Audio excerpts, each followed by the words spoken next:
Happy Monday, my peeps. Happy Monday. Capital G, capital O, capital D. Thank you for waking me up. Bam, bam. Big up to wifey and kids. Love y'all. Big up to my man D-Champ in the house. First to check in on the scene, man. Never missing a stream, it seems like. Big up to you, D-Champ. Hope you're doing well, fam bammers. Cages, fellow Mad Dog in the house, aka call sign Clipper. What's good with you, my G? Guys, back in X-Plane 12 again here. Been meaning to do this aircraft for quite some time. We haven't taken it out of the hangar for some time. So this is the Airbus A350-900 extra wide body from Flight Factor, y'all. This was the first aircraft I purchased in X-Plane 11. And here we are, man, in the X-Plane 12. Still doing what we do. So I got a disclaimer for you guys. I originally wanted to run this route from Atlanta to O'Hare. And thank you, baby. You just made the camera real. Your head was in there. Yeah, it's okay. And whole flight was pretty much done, and X-Plane crashed.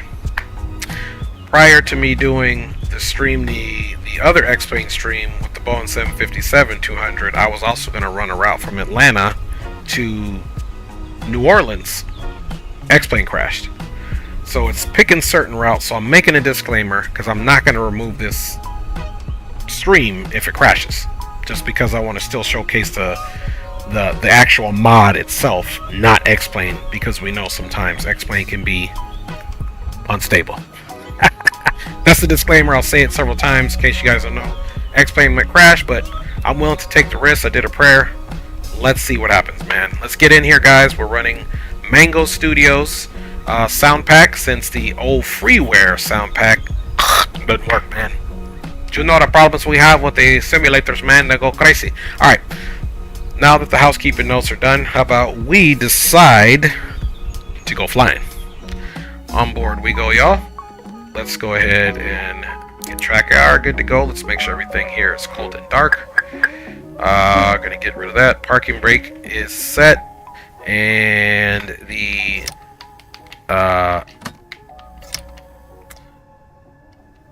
auto spoilers are all the way fully retracted. The throttles are in the idle position. The gear is down, and there is nothing literally up top going on. So let's go ahead and get the batteries on now so that we can go ahead and get our Pack X going. So we're gonna come up top. Actually, let's listen to the Mango Studios. We'll come back to this jam right here. We'll just rewind it and we'll run that one again. But let's listen to the Mango Studios sounds, since this will be the first time I'm streaming them. Because prior to that, Mango Studios was out, but I didn't buy them because I had the other freeware one. But it's not working. It's not compatible. Also, I'm not sure about these textures. I did put the DDS and the PNG files back to the original, but I'm not sure if when they did the update, they actually did texture work as well. So, yeah, that's what it is, man. That's what it is. Alright, y'all. Let's get cracking here. Let's get to work. Battery 1 on. Emergency battery 1. Emergency battery 2. Battery 2. LMU. Pack systems. Galley and the commercial buses are all coming on. Let's tie those. And we got to come here, folks. And we can get a better shot of this, of course, if we just come here. And let's go with the ground service, doors and hatches.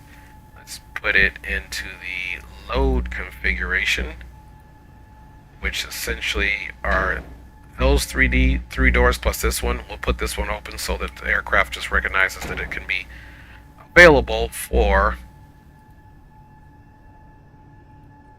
loading. Let's see, we need luggage loader. We'll do brown powers left side, right side. Chocks, we don't need passenger bus air conditioning. ULD train, we don't need that. And the cleaning truck. Okay, so we've got what we need on, and you can see here we've got external power 1, external power 2. So let's activate those. Logos in auto. Position light is now on, or aka the nav light. Let's run up top. Get these on and start crack-a-lacking all of our cabin controls there. Let's get the cooling situated so we don't get a hot cockpit. We'll do the NSS, which is related to our onboard navigation as well, and our data link system. Cargo and air conditioning, we want to get that on as well. And boom, boom, boom. We can leave all of these off for now. Let's get that. Beacons are on. Boom. Let's also arm the emergency lights. Order this safety, please. And we'll get the passenger signs on later. Let's get the cabin pressurization into the normal. And there we go. So now we've got an aircraft full of power, and we can come here and essentially go to the initialization page, and let's go ahead and put in our departure and arrival. So it's Atlanta, Miami, and we're going to be busting out a cruising altitude of 35,000 feet as we travel south, and the cost index is 75. And now we can go to the IRS. It'll be available in 8 minutes, and we're just going to put IRS as aligning on GPS positions, and here's the position here that we have. Let's run through the power up. See aircraft, battery power, that's all good, and electrical power up is confirmed, so we did battery. Engine master switches, start selector, wiper selector is off, batteries 1 and 2 plus their emergency batteries are all on, external power 1 is on, and 2, that is confirmed. Okay, next, the ECAM cockpit preparation. ECAM should be in the auto mode.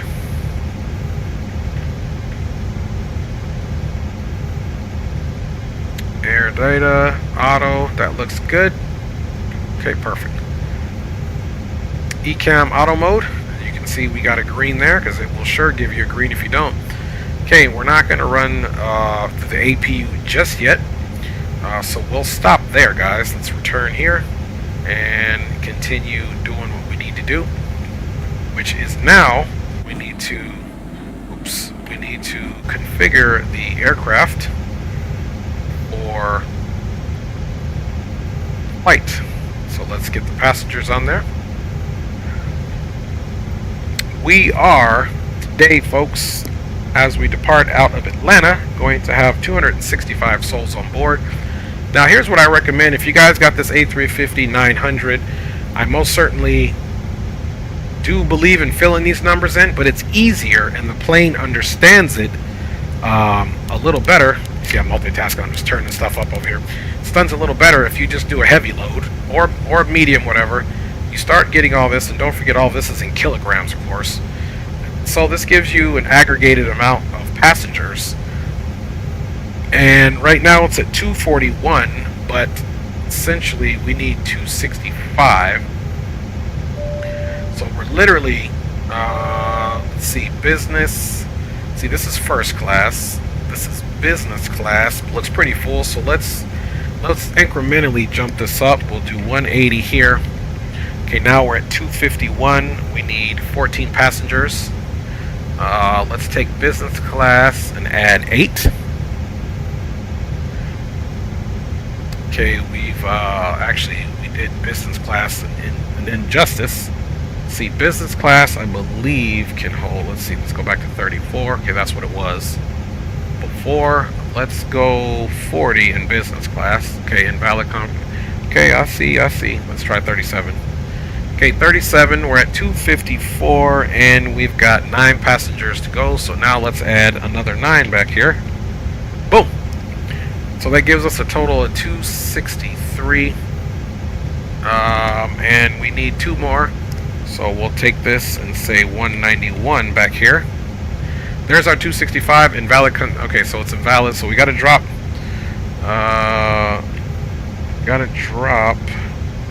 let's go back to 160 back here and see what that gave us, 234. Oh, it's the business class, okay. So let's do 171 here, and let's do back to 34 in business class. Let's see if we can just throw 190 in here. 261. Okay, here we go.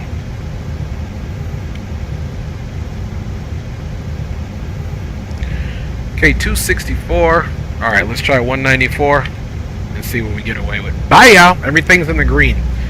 If it's orange, it's no good. If it's green, it's good, mate. Okay, so now we're done getting the right passengers in there. Now what we need to work on is our cargo weight. We're traveling with a cargo weight of 6,611 pounds, so your cargo weights go in these here. We've got a ratio of 8 to 3, so we're going to change this to 3 to 1. So there's 3, and we're going to change this 1. I would put it in the same zones, and we're right at 6,000 pounds or kilograms. I'm satisfied with that, because we also want to adhere to what this is saying, because the fuel is also based off of that. So at this time, we are all in the green here. We've got our zero fuel weight center of gravity is at 35%. Zero fuel weight is 177.3 or 3,000 tons. Packs are looking good. Here's the passenger weight in kilograms.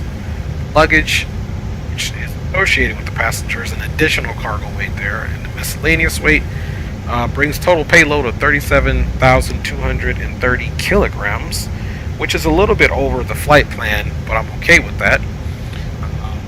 Let's add a little bit of fuel here. So that is that. Let us start implementing the passengers, which it'll go pretty quick.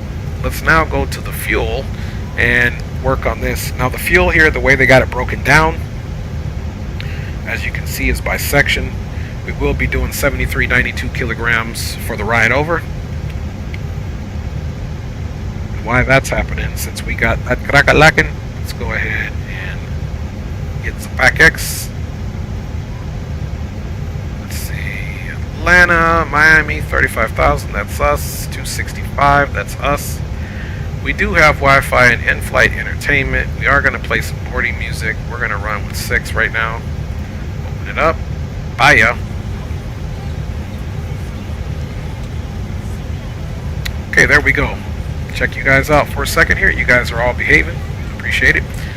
Okay, the alternate airport, which is Orlando, so very close.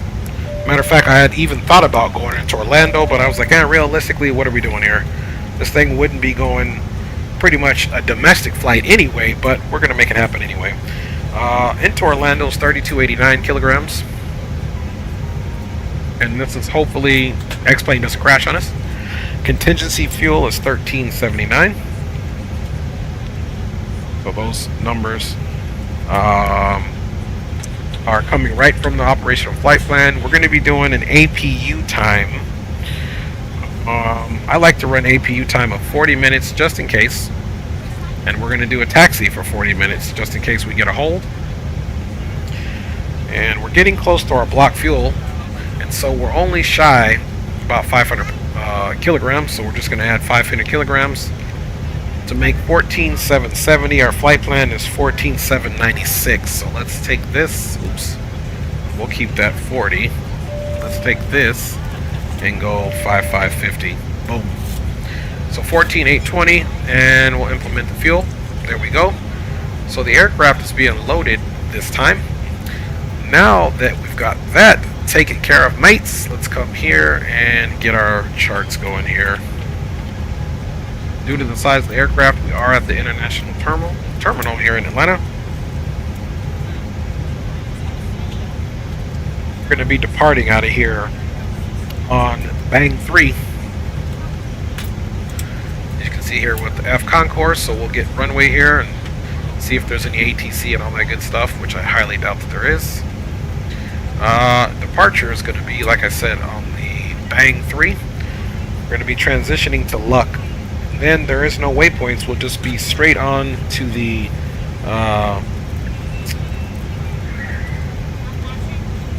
arrival there into Miami. This probably parks at Gate Hotel 7, but we're going to 100% have to. Let's see, this tab here we no longer need it because we only need those 2 charts.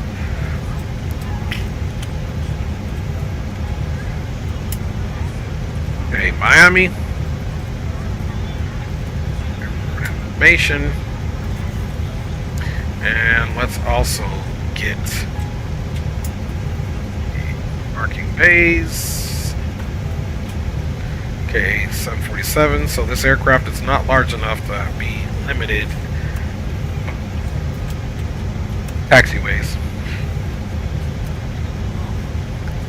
¿Qué vas a hacer? ¿Vas a caminar? Oh. Oh, okay.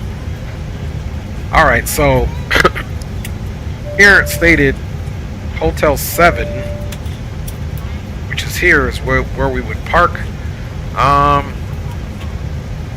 We'll have to see if we fit there. If not, we're going to have to come over here to this international satellite, which we may just choose to park over here anyway to ensure that we do have enough room.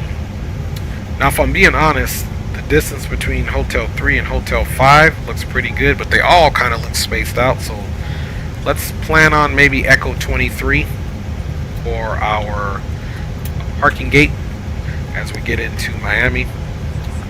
Let me double check and see if there is any ATIS. Okay, Memphis, Chicago, Indiana. Centers are on, that's it. We do have a squawk code of 2237, which we'll be putting here in a second, guys, as we continue to configure the aircraft for our departure here out of Atlanta. Let's get the ATIS through VATSIM first.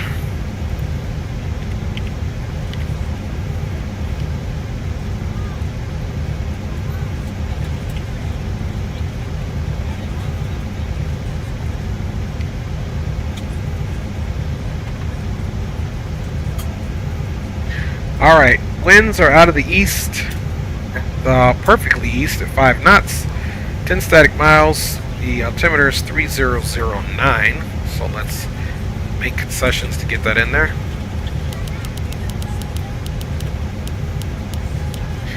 You can see this is not on the right chart, so let's get that over to the arc there. So there's 3009.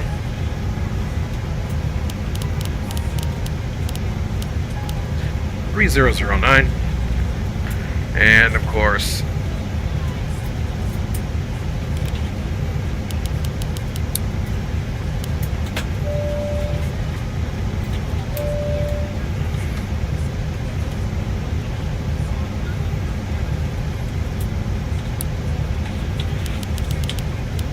alright, 3009, let's do the same thing. Get this bad boy right there on the nav, so when the flight plan comes aboard, we can get it going. We're also going to want to put this, let's see if we can come to the middle, and I want to switch this thing to where, there we go, it goes by the thousands. We want to go up to 350, that's perfect. Alright, still no APU time yet, guys, so let's get right into, before we forget, let's go to our fuel and load. 0 fuel weight before we start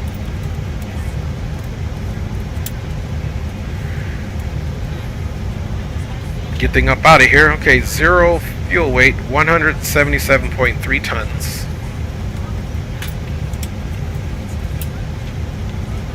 Punto 3. 0 fuel weight, center of gravity, I believe we said was 35%. On behalf of the cabin crew, I'd like to welcome you aboard our flight. As you find your seat, okay, your large carry-on items in the we could also put some fuel here for alternate and all that. Final. I'm not going to do it because sometimes these numbers. Somebody will assist you. If the overhead bin is full, please make sure you close it as a courtesy to other passengers. Last big thing we need to make sure that we put in here is our block fuel. So that's the totalizer of the fuel, which is 14,820 kilograms. So 14.8. If you're not able to comply with these actions, please let a flight attendant know so that way you can be received. Now's the time to get out any last-minute text messages if you need to, but we ask that once we depart from the gate, you put away any laptops or tablets. All right, and it's telling us our trip is about an hour and 14 minutes. That's direct, of course. This will change probably once we put the route in. But these numbers here are certainly what we need here. And if this is going to be calculated, like let's say we did put our alternate in there, which was 3289. So 32.8. So we're going to round that up to 33.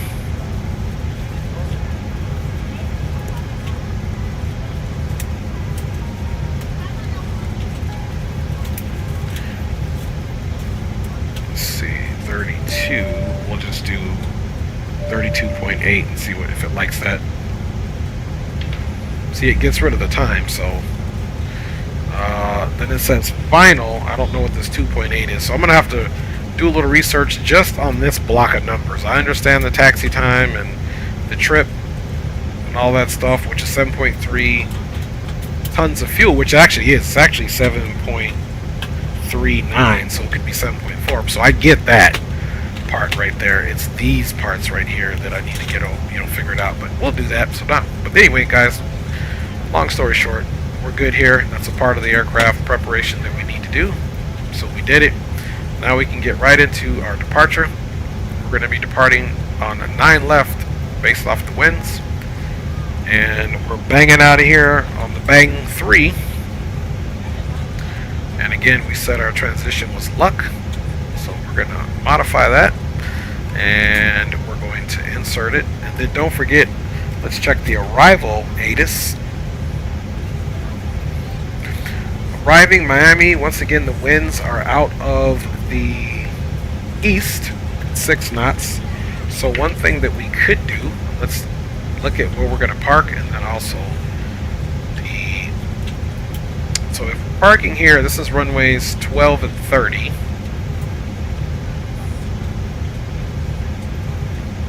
Okay, so it makes sense potentially to come honestly, I'm going to request runway 9. Runway I'm coming in on is 9. This is the departing runway. This is the landing runway, but the winds are out of the east there as well. We're going to do runway 9. I like it a lot. So, we're coming into Miami. Of course, it's going to be on the, what did we say it was on?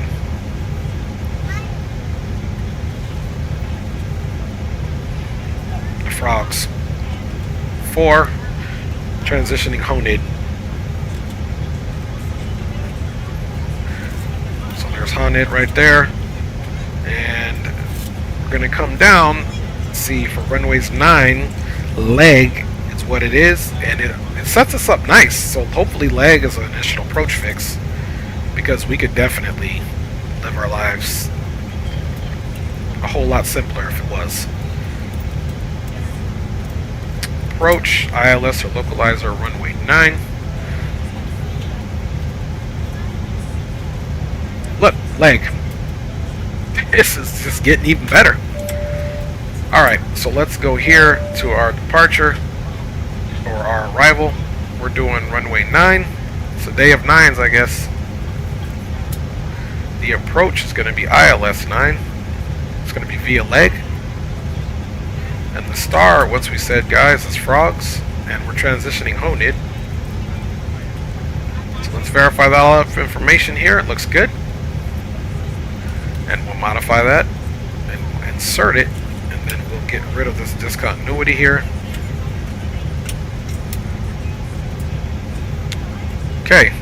We've got a departure, 9 left. We're intercepting, obviously here, this course 115.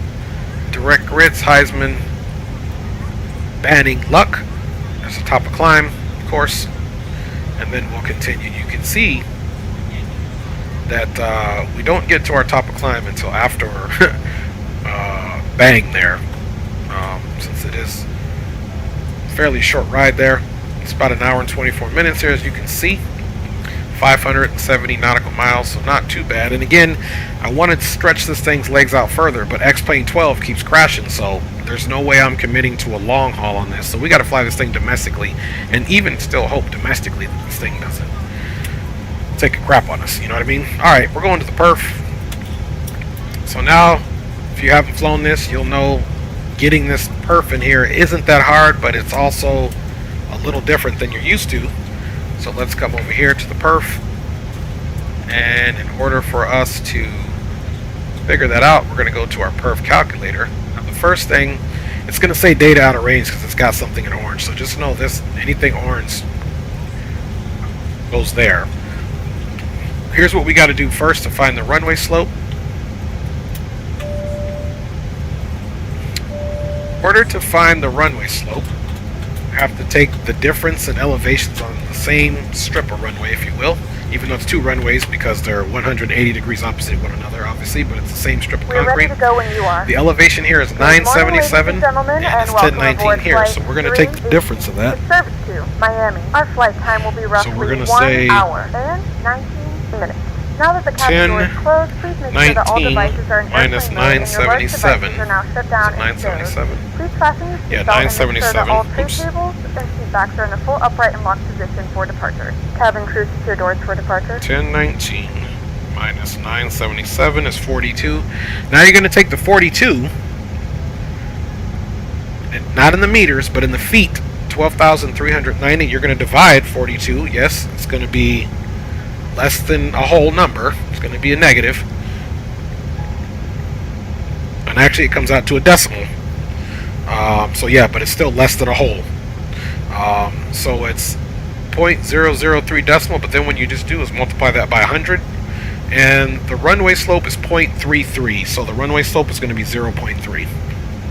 So that's how you figure out the runway slope. So it's going to be 0.3 for the runway slope. Runway should be nice and long. We can do flaps too. And there are our V1, V rotate, and our V2. And that's how you get it, folks, right there. So 37, 39, 68.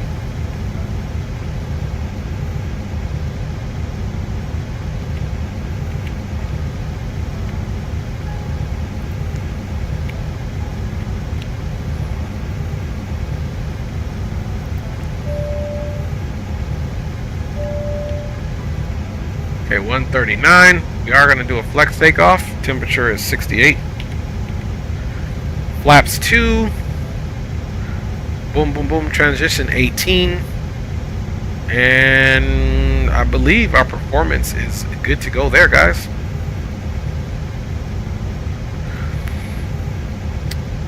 Okay.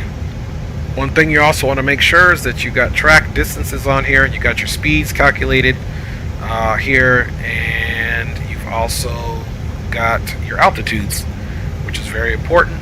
And you're also going to want to ensure that you're working through your flight plan. You want to see that top of descent, which we do. Then you're on the frogs. There's leg. And we're straight in. So there's no discontinuity. So if there's ATC, we have to make sure that we fly the standard terminal arrival at leg and don't just go straight to the airport unless we're cleared. So we'll have to remember that.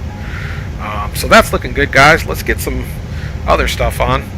Down here, let's go ahead and get our radios on. It doesn't come standard with the radio, so you gotta click this, and then you also have to spin it in order for it to technically be on. Okay. And this will be for VH2 here. Same thing. And if you want to use your cabin announcements, you got to do the same thing here. You also got to spin it. Now, these weather and transponder systems servos can also be turned on somewhere else. So we're going to turn them on here. Simultaneous approaches are in progress. Okay, they're turned on here. I'm going to show you something else too. So they're turned on here. Now, if you go to your squawk here, you see it says slave. That means it's slave to the CDU, or the FMC, so the control display unit or flight management computer, whatever you want to call it. This is orange and it's slave to that, so we won't be using any of this here to change the squawk and or put it into squawk Charlie or squawk standby. Web 120 at 6. Just leave it on VHF. The channels we can change here, like so. You're going to come here and just do Unicom. Temperature 17. That's entered. That's how you switch it. 2.14. If we want to get this side on 3012. Simultaneous approaches are in progress.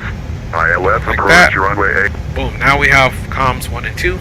Good to go. And you can see the squawk is still there. So now what we're going to do is come here. And we're going to go all the way up top. And we're going to go to, from FMS1, we're going to skip over ATCOM. We're going to go to servos. Now these switches right here, the weather displays, you can turn them on and off here as well, but they're already on. That's why they're green already, just showing you guys that. But we want the controls, because we want to turn our weather and our takeoff warning systems all on. So we're going to do just that.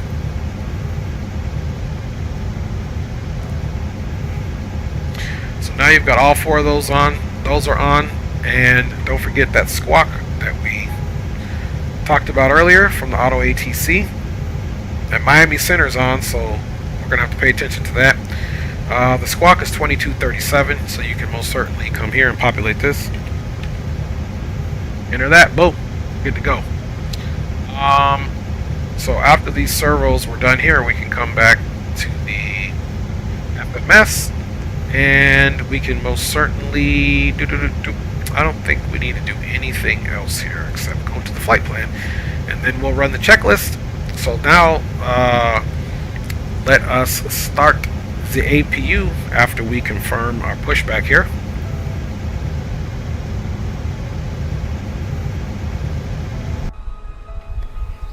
Ground to cockpit. Plan acknowledged. Call me through the menu when you are ready. Alright, we're gonna go APU master switch on. APU start on.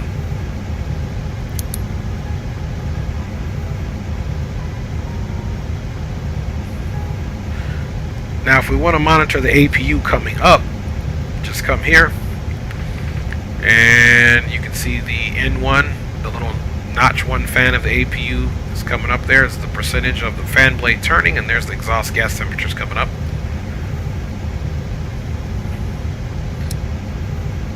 Alright, we'll check all of our views in here.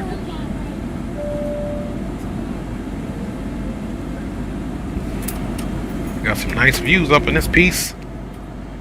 Business class. Got the galley in the back. Okay. We're making it happen, man. Let's see which view this is. Oh, we got the view of the pasajeros. Okay. APU is up and available. Now this is where you want to verify generators off. Now it's on. You want to get those APU bleeds on, and now that that is done, we can do better pushback. Ground to cockpit. Tow is driving up. Okay, with that being said, let's turn all of these on. We'll even get the packs to fault.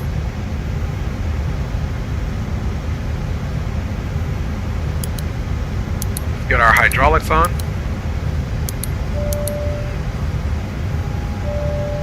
And we're also going to be putting these generators to the on position. They will automatically connect. As you can see, like even for example right now it says fault because the APU bleed is taking that up, and we can turn this valve now to the auto for a good engine start. We're going to start with the air normal on the bird, of course. And before we get the red beacon on, let's go ahead and button up the doors. Okay, all doors and hatches are closed. Ready to connect.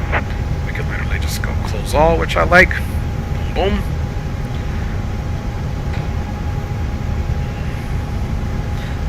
Now the APU is available, it's on. The APU bleed is on and the generator is on. That's where we're going to turn those off. And now we can start getting ready. Everything here that we don't need. A clear mind and a clear conscience. So taxi today, guys, will be out on 8 South, right on Lima, all the way down, finishing here at Lima. This scenery doesn't have this bypass loop anyway. I think my Microsoft does, but not this. So connected and bypassed and inserted. Release parking All right, brake. let's check you guys out here. Mike Jones in the house. What up? What up? Mikey D's in the house. What up? What up? Mr. Hitman, no more 1228 while in airport, only on cruise. You have to find the CTAF frequency. Oh, is that? Did they switch that up today, Mr. Hitman? I didn't know that. Andreas Chestnut, hey, just tuning in. Where are you going? We are going to Miami, my friend. Let's see who else we got in here. Gaza Killer, what's up, man? Sorry I haven't checked in for a while. Hey, no worry, Gaza, man. It's all good, my G. Okay, so I didn't know that. Thank you, Mr. Hitman. So what he's saying, we have to find the CTAF of the airport, which I like. So we're gonna go to the airport information here. Yeah, it started on March 1st. Okay, that's what's up. I like that realism. So he's saying we got to find the CTAF station here for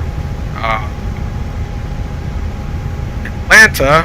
So Atlanta departure, tower, ground, Atlanta clearance, and there is the ATIS. Together we can stand together and abolish CTAF, right? Okay, so there's the ATIS. Atlanta clearance. See if it gives us a CTAF. It should be in the tower frequency.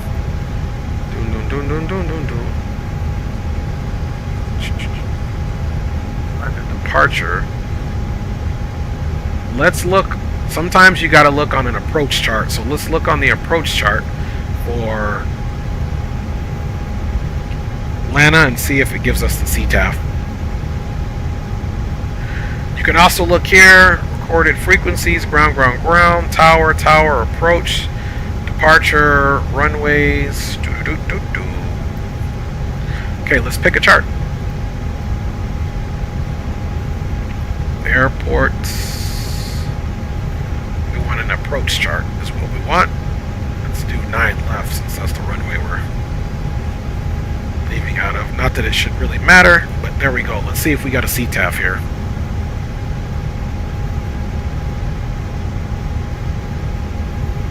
Thank you, Mr. Hitman.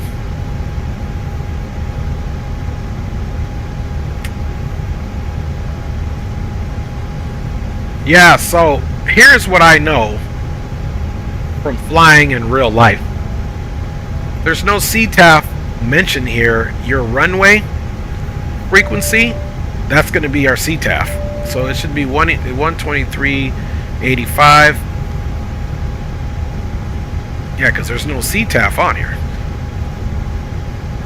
Which means this airport is not set up to operate on CTAF frequency, because it should be on this chart, to be honest with you. 24/7 control airports don't have. That's what I'm saying. That's what makes this confusing. And there you go, Mike. That's what I was just saying. So let's just do a 122.8 comms check here. Comms check 1228.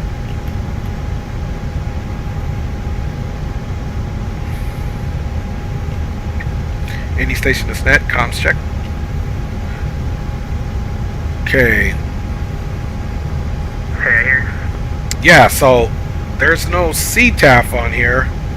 Yeah, you're So, just so you know, we're all ding, using who's the that CTAF green light? frequency. That's 119. What up, bro? Oh, my bad, Green. No, absolutely. My bad. My bad. My bad, Green. I do apologize. That's my boy Greenlight texting who's in here. I skipped over it. Big up, my G. There you go, right there. My bad, Green. I promise you, I don't mean it. Green is my G forever. Just so you know, man. That link will help me. Okay, give me a moment. Mike Jones, Vavasim could made one fit all. Yes, CTAF is only unmanned airport towers. That's correct. That link will help you. Okay. Yeah, because let me try to find this link before we depart out of here.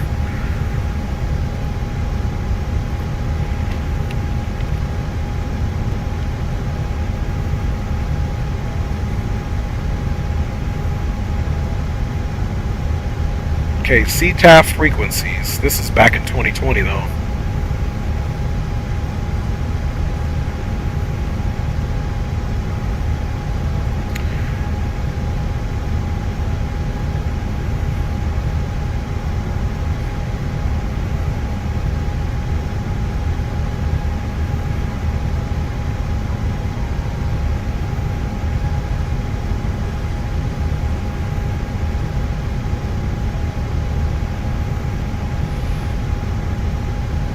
Yeah, I'm not even seeing. Let me go to vatsim.net quick.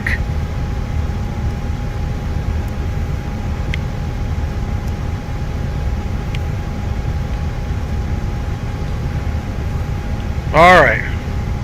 If there's any news on this CTAF joint.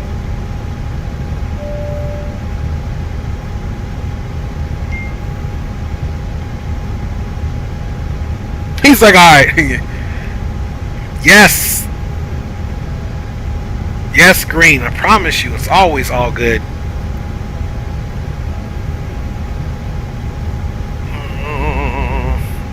Virtual Airlines, member help.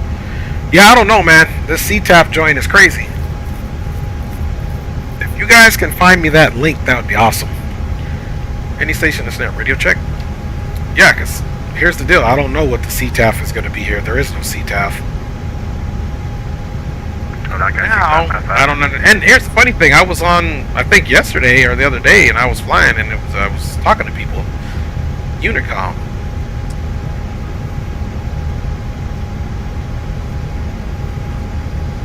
Send it. You can't see it. Yeah, you should be able to just put the link in here. Wonder why it won't let you put the link in here.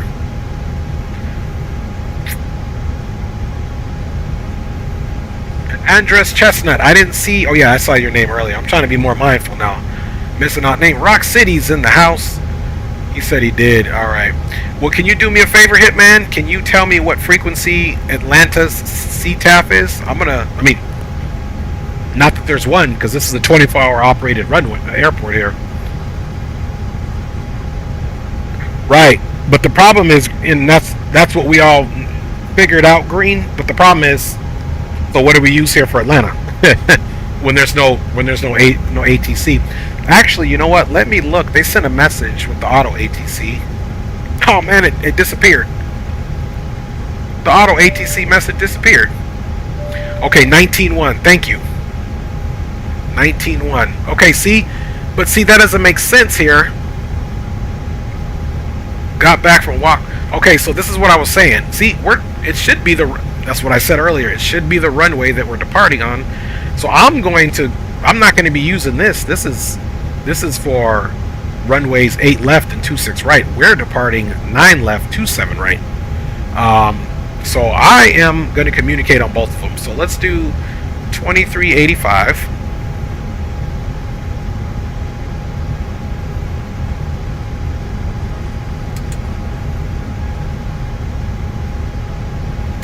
We're gonna do 119.1 here.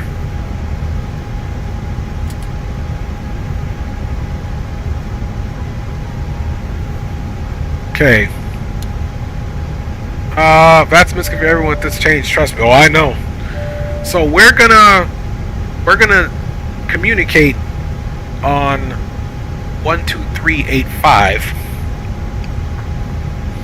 I'm so glad I put that extra APU fuel in. 12385. Okay. Fires is in the house. All right. Better pushback. It's there. What do we got here? Brakes, auto brakes, fault, brakes, anti-skid is off. Okay. We know that part, y'all. Okay. Let's go squawk mode Charlie before we push back.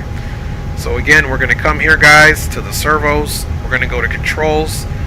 We're going to put the transponder to on, and we're going to go TARA, tilt above, and we'll do the ART here to the auto, which is still there. So now that is all taken care of, man. Back to the flight plan, and we are good to go. Last thing we need to do, guys, is make sure that red beacon is on, APU is on, and let's go ahead and begin the pushback. Let's once again verify that all doors are in fact closed here. Okay, all doors are buttoned up and sealed. And parking brake is released. Starting pushback. And you may start engine. House is in the house, man. What's good with you? What is good with you? Okay, guys, here. Welcome aboard Delta Airlines Flight 318 Heavy, full service down to Miami International. Trey, you'll be all day flipping through all those frequencies. The major airport I would use 228 because ATO offers. Yeah, roger that. Well, I did a comms check and there's other aircrafts here. They didn't respond, so. Any station that's net radio check. Let's go 19-1. When the seatbelt light is on, please make sure that your seatbelt is fastened. Any station that's net radio check. To fasten, insert the metal fittings into one another. Yeah. Tighten by pulling on the loose end. We're getting nobody anywhere. Lift the upper portion of the buckle. Any station. In the event that the seatbelt light is not on, we suggest that you keep your seatbelt fastened. Any station that's net radio check. Please take a few moments to now. You know what, guys? I'm just going to make the announcement on all of them. Can't hurt, right? Behind you. In case of an emergency and we need to evacuate the aircraft, there is lighting on the floor that will guide you towards the exit. All right, let's just enjoy this for a second here. Thank you, Green. Thank you, Green. Pull the mask towards you and place it firmly over your nose and mouth. Secure the elastic. Just to let everybody know, Green is my boy for life. You hear that too, Green? Oxygen is flowing to the mask and you can breathe normally. Sometimes when you're streaming, you're taking care of everything to fly the aircraft, communicating, not to mention doing the broadcast, and then trying to look at the chat. Your eyes scan and your eyes miss. So I do apologize to anybody that I do miss in the chat. It is 100% not intentional. Promise you that. Please get Andy some help with his computer. He's asking about his computer every day. I am not a computer guru by any means. I did build this last computer. I did all the programming. My brother helped me put the hardware in. Operation complete. Set parking brake. Yeah, roger that. And I'm pretty sure, Hitman, that they will. I'm just glad you were here to tell me about it. I would have thought my mic was messed up. See, look at this guy. We didn't even hear him rotate or anything, or we didn't have any knowledge of what that guy was doing. He's up out of there, though. He's up out of there. All right, you guys. We are pushed back, and we are good to go for engine start. So as we sit here while the ground crew gets ready, we can definitely agree that it's done. Ramp control, everything here is taken care of. Squawk page, we select master, select and set, but squawk page and master, we already did that, so we are going to just disregard that. APU was good, all engine lights are off, and if we wanted to test the PB,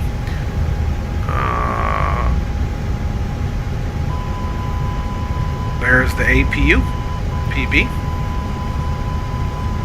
Okay.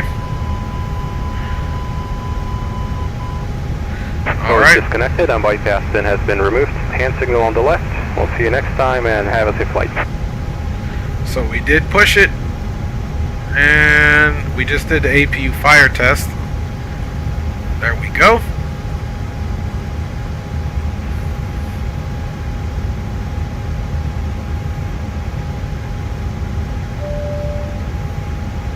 Alright, on to the next. Normal procedures for pushback. We did receive, we checked fuel quantity, we did the load sheet, we know the zero fuel weight, the ECAM is all operating within limits, seat belt, pedals, external power. Let's get those signs on.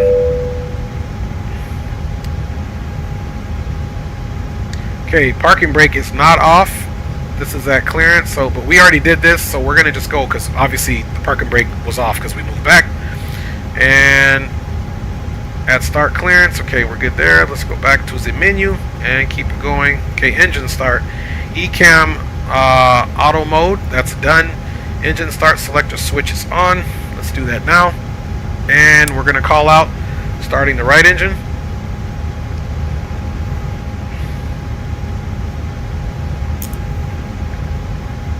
Okay, as we start the right engine, let's get into our engine page here. And we can see we've got N2, N1. There goes the fuel being introduced. You can hear that bad boy coming up. Says he likes that plane. That's what's up. Well, forget you. Then green light is your only. Rock, man, you know you're my boy for life too, man. Come on now. And I had to give Green some love. He thought I was mad at him. I'm not mad at him. I'm not mad at anybody. I love all y'all. Everybody in chat. Y'all all my boys, all right? Green light auto broker, so I have to see TAF, but he can't see it in the chat. Okay, roger that. Yeah, I can't for whatever reason. Okay, let's look here. And again, guys, I'm going to be making this disclaimer over the whole stream. I did do a test flight in this the other day. I was supposed to go up to O'Hare. It crashed as soon as I started my getting into like 18,000 feet. So hopefully X-Plane treats us nice today. So I thought that's my disclaimer. Okay, we got a good start on the second engine, or the right side. Let's start engine number 1, or the left side. As we do that, let's continue to do our flows, project the takeoff. Let's verify that our trims are in fact centered at 36%. They are in fact indicating right in the middle at 36%. Altimeter is 3009 across the board. You can hear that left engine coming up there. We got to reject the takeoff. Let's also arm our auto spoilers for departure. And of course, y'all know what we can do. We can come down here, doing flaps 2. Spawning is in the house, man. Good to see you, my G. Okay, you guys can see those flaps extending themselves there. Kind of glad to see that it looks pretty good here versus the other day when I flew in here with the Boeing 757. Okay, guys, look here. Cockpit doors unlocked. APUs available. Parking brake, seat belts, non-smoking auto brake arm to RTO. Takeoff configuration is normal. Let's jump down here and lock that cockpit door and get rid of that. Let's verify the flight deck door is in fact closed. And now let's go to our flight controls check, folks. Flight controls check, which means you guys deserve those. Alright, folks, so we got a good ride today here down to Miami, and we are just about ready to go full up, full down,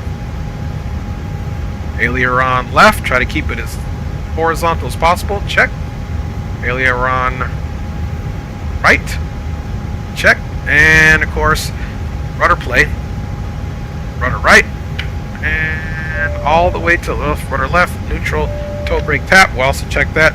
Flight controls check is 100% complete, my fam bammers. Boom. Alright, guys, I'm trying to do the checklist. I'm trying to look, it automatically did it as we did it. Alright, after start, engine and controls, engine start selector back to normal.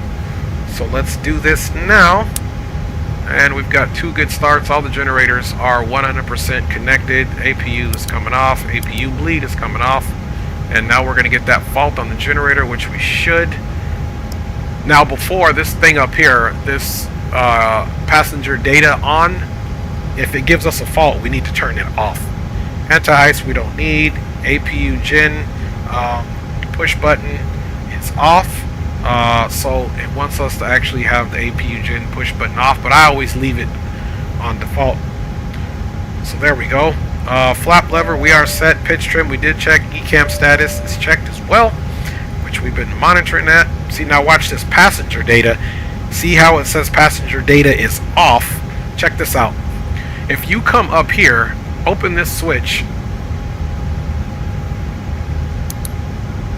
and then close that, and then reset this checklist, passenger data is now on. So whatever it is, it's green. I told you guys about that. Cabin alt mode is an auto. Cabin vertical speed mode is also in the auto. And we're good to go there. Let's go back to the normal procedures and taxi. Okay, we need nose lights, runway turnoff lights, park brake, auto brake, RTO, thrust levers as required. So we're going to do the runway turnoffs, and we're going to do the nose time 1. And okay, taxi camera is still on op. I thought that might have updated it, so we'll turn that off. There is no taxi camera, man. Okay, we've got weather, traffic, and we are doing good. Let's see, nose lights, that's good. Hey, we did put nose lights to taxi. Oh, you know what? Okay, I see what it does. It goes all the way up to, so, boom, there we go. And let's get rid of that park brake. Park brake is off, thrust levers as neat. I'm doing the toe brakes. And then, of course, we'll be on the before takeoff. No range as required. Yep, so we're going to check that. Strobe lights, table, okay, we're good to go. Line of traffic, Delta 318 Heavy pushback from Terminal Fox 3. It's going to be taxiing to runway 9 left for departure out of the Bang 3 via Lima. Okay, that's one, guys. We said we're going to be announcing them all. And we'll announce some of them while we're riding out, so don't worry about it. Let's go out here and take a look. We got to always do our fit check here. Oh, she's looking good, boy. She is looking good. Alright, let's go, and we'll keep doing what we need to do. Atlanta traffic, Delta 318 Heavy, departing the Box 3 stand, will be right turn on Lima, full length Lima for runway 9 left, departure out on the Bang 3. We'll call clear of the runway when necessary. Alright, let's go ahead and go to the call here. Now we're on this channel, and Atlanta traffic, Delta 318 Heavy, now merging onto Lima from the Foxtrot Terminal, for runway 9 left and departure out on the Bang 3. We'll call clear of runway, Atlanta traffic. Alright, guys. So we're out of the ramp. Takeoff configuration is normal.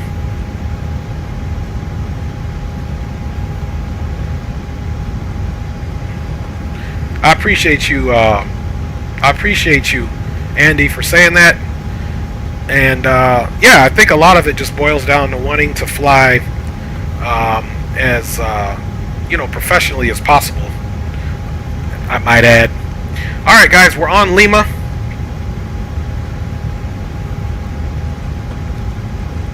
Let's get rid of some of these things that we don't need, man.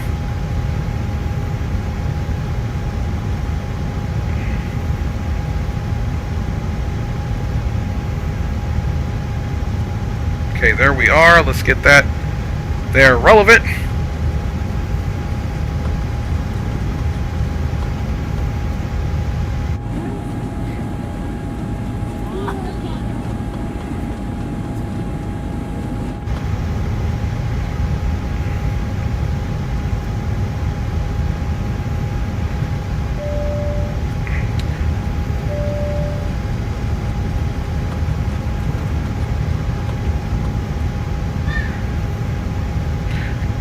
Traffic, Delta 318 Heavy on Lima will be departing runway 9 left on the Bang 3.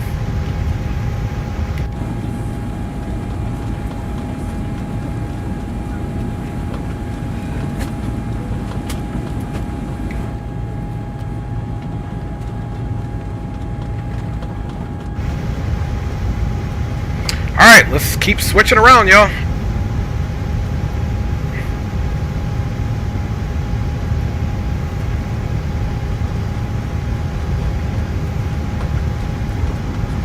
Atlanta traffic, Delta 318 Heavy on Lima, taxiing into runway 9 left for immediate departure on the Bang 3. Okay, that's Unicom. We'll do it one more time.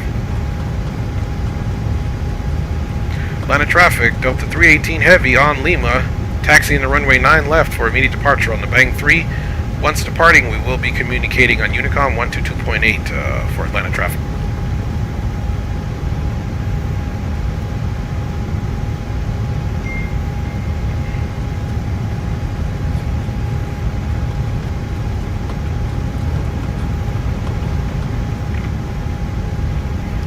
Alright, guys.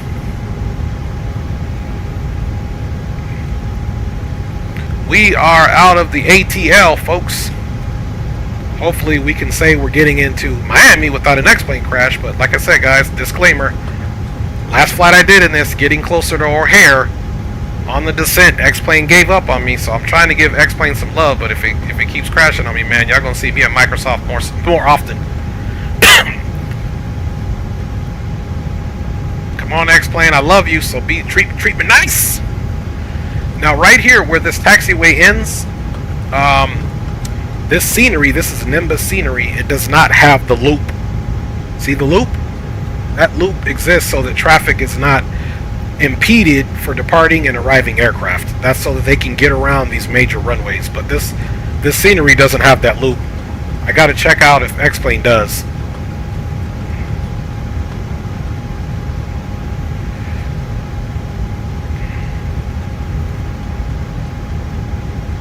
Okay guys, final looks clear. As far as we can see, runway's clear.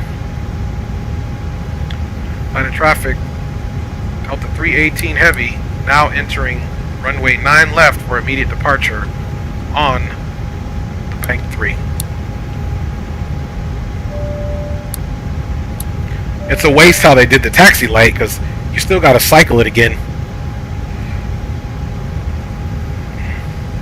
Hey Green, if you can, send me that link in my Discord. Slide into my DMs, Green. Slide in, Green. And send it to my Discord if you don't mind. I'll put my Discord in here as well once we're in the air.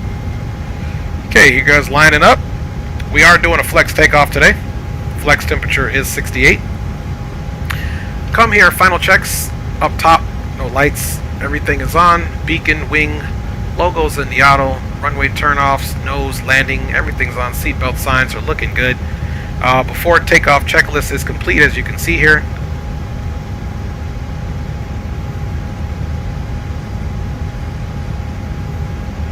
Alright, takeoff. We're going to hit the chrono. We're not going to do it just yet. Takeoff thrust, V1 monitor, rotate, autopilot, packs on, flap 0, select, runway. So all this is what we're going to do. And we'll get in the air and make sure that we did it. How about that? Because we don't have a first officer. Okay, guys, here's the chronometer, and it's time to do business. Alright, Flex Man, SRS 68, takeoff power is set. No alarms, no alerts, runway's clear.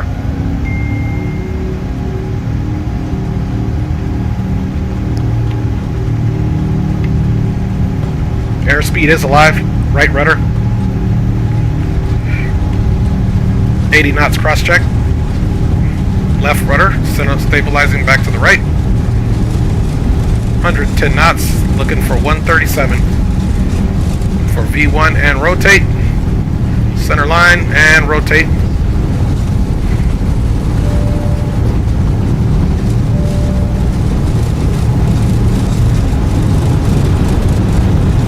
And positive rate.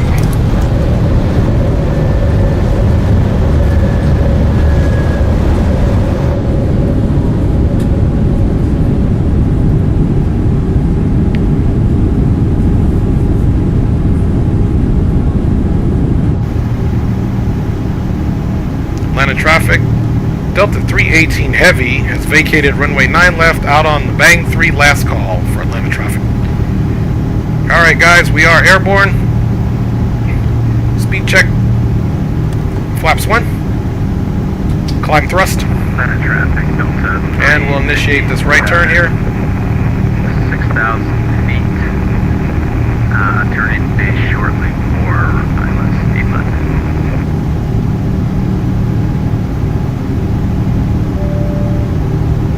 Getting a little bit of precipitation here as we depart.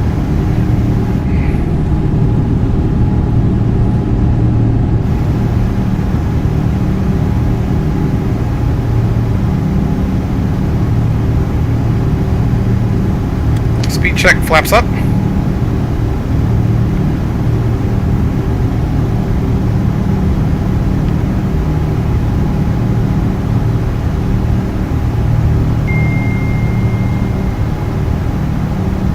Okay, we got another right turn coming here.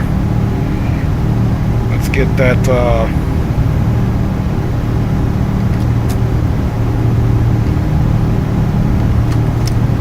okay, auto brake is disarmed. Gear is up and confirmed. Chronometer is started.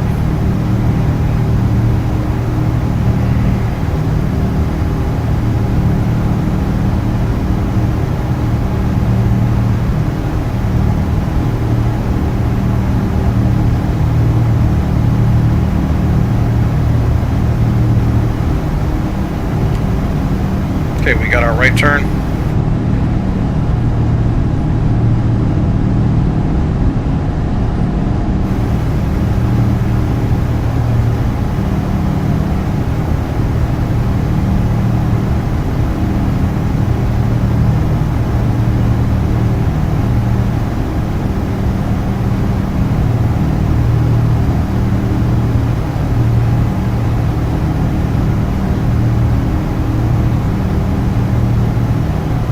Okay, we're complete with the first right turn, 8,500. At 10,000, we will go ahead and get the autopilot on.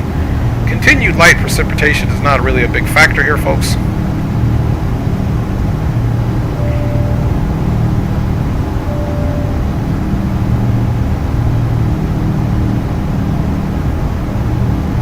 Okay, let's get that ECAM message off. Okay, now we're on the status page there. We have reached 10,000. Autopilot Command 1 is activated right on the flight directors. Ladies and gentlemen, we have now passed 10,000 feet. You may now turn on your larger portable electronic devices. This is also a reminder to please keep your seatbelt fastened while you're seated. Landing lights are all off. Or near the lavatory. This aircraft No alarms or alerts. Airflow is in the normal. The Wi-Fi, you'll be directed to a page to Let's get some temperatures adjusted here. That is all looking good. The auto spoilers we did disarm. Ignition is in the normal position. And gear is up. Flaps are indicating 0. And we have a smooth, stable climb profile. Let's go ahead and range out our arc. You can now get up and move about the cabin. However, we ask that you keep the seatbelt fastened when using in case of unexpected turbulence. Alright guys, before I check you guys out, let us get these controls off. Cam MD80, and I'll check you guys out. Nana Kiko, what up man? What is going on, my G's? Excuse me.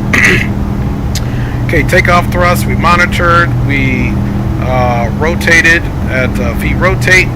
Autopilot is now connected, and ground spoilers are in fact disarmed. I don't know why it's saying they're not, because they are.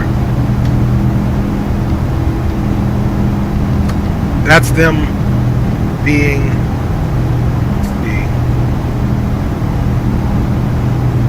Okay, they're actually armed when they're in their forward position. Okay, there we go. Now they're retracted. Okay, makes sense. So technically I didn't have them armed when I took off.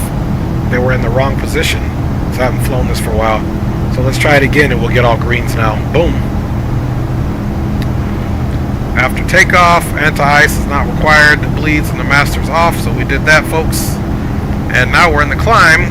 Barrel reference standard as required. So we're not going to start running that checklist until we get to 18,000 feet. We can get rid of this chart and go directly into our departure chart now. You can see we are 100% direct to bang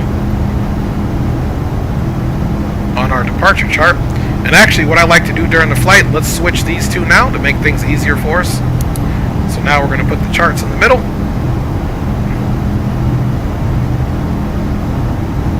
And we've got easy street on the left side now. During this flight too, we're also going to have in-flight entertainment. It's going to come up on this here. Or if we do sit in the back, in-flight entertainment will also come up here. Two different entertainments that you guys can have today. So we'll see. Okay, look at that. Just in time for our transition.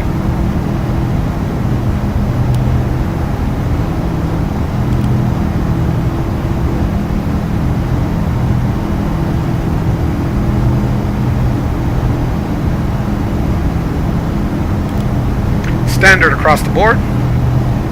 And now we can get right into our barrel reference. Clues is set. Anti-ice as required. Seatbelts as required. ECAM memo review.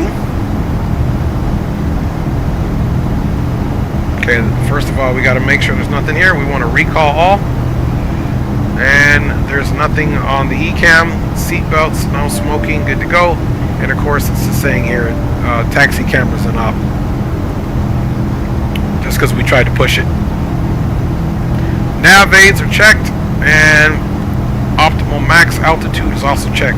After our climb checklist is complete, as we get to cruise, we're going to say verify the altitude cruise on the FMS.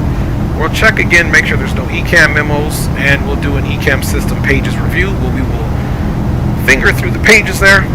Let's go ahead and check the winds out here to see if we have any surprises as we travel out of the Atlanta area on the Bang 3. The way you guys can do that is just come here to winds, and you can just kind of look at the clues, and if you wanted to at the different flight levels, put that in. Hi, baby girl. Not even going to worry about that.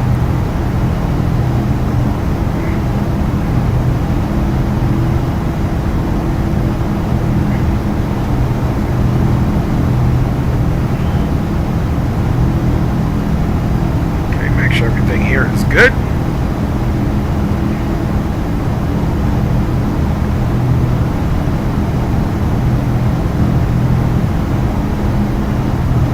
Just want to see if this still works.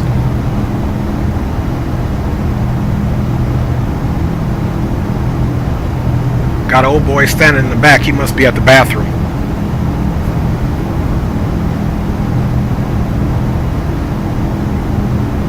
Okay, get that video off.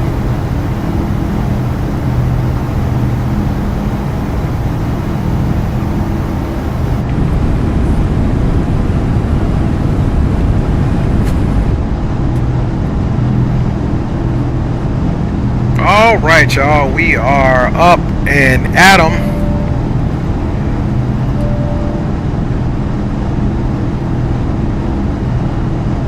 Get some tunes for now. Actually, I take that back. We got to finish a few things here first before we get into the tunage. Hello everyone, and welcome to the Dre Sanchez YouTube channel. This is his first officer in life, his wife, and I would like to extend a big thank you to all of you for flying with us today. Please remember to like, subscribe, and share, and always be courteous to other passengers on board. We appreciate all of your support and hope that you will join us each stream as we grow the channel together. Positivity and information sharing is always welcome, so please do not hesitate to add your comments in the chat. Alright guys, we're Once going to be again, doing the news welcome before we aboard, get and we into will get our you in-flight to your entertainment. destination safely. Thank I'll you. let you guys request whether we're going to have the entertainment in the cockpit or whether we're going to have it back in the rear. As we continue to climb to our cruising altitude, the captain is requesting that you continue to remain seated with your seatbelt securely fastened. Lavatories are available at this time, but please be aware that we may experience unexpected turbulence. Additionally, please be advised that the vocal room is now open, and if you are flying along Roger that, green light. he requests you, good that sir. you monitor. Okay guys, let's get back up here and stop doing too much checking out. So far the TCAS and weather is clear of any incidents here as we climb through flight level 280 or 28,000 feet. Engines are performing at 97% symmetrical in the climb mode, and we are direct to Luck with our top of climb and about 40 nautical miles there. As you can see, we're going to get right here on our vertical profile at flight level 350.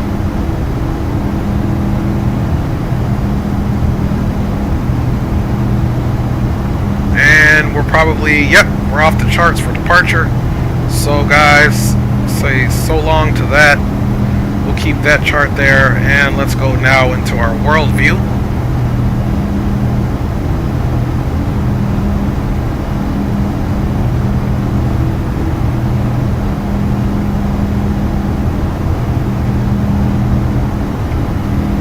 Alright, so now we've got a nice little view of our route. We can kind kind of tell what we're over and what we're not.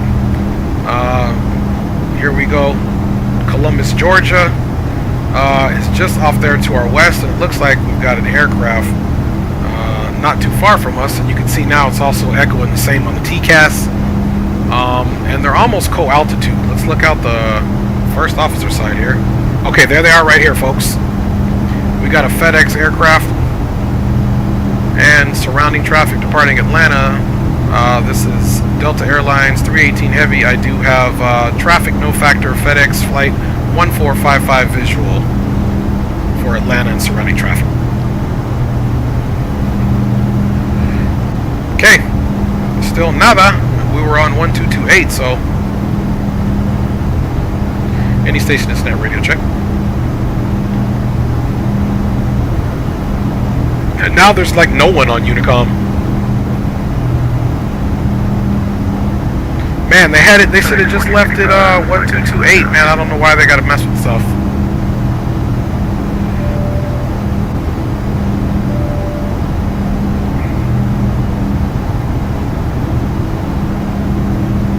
Okay, guys, we're not doing bad. Flight level 312. Let's also come here and go right into our performance, and you can see here is the climb information that we have here. Then we'll go right into our cruise.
So the optimal flight level here is 392.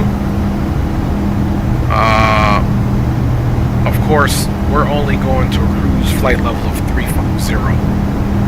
So if we wanted to optimize fuel burn for this ride, we would go all the way up to flight level 392-ish, which would actually work out because it's an odd number altitude since we are more than likely traveling more east than we are west. That's how that works. But we'll see what we get.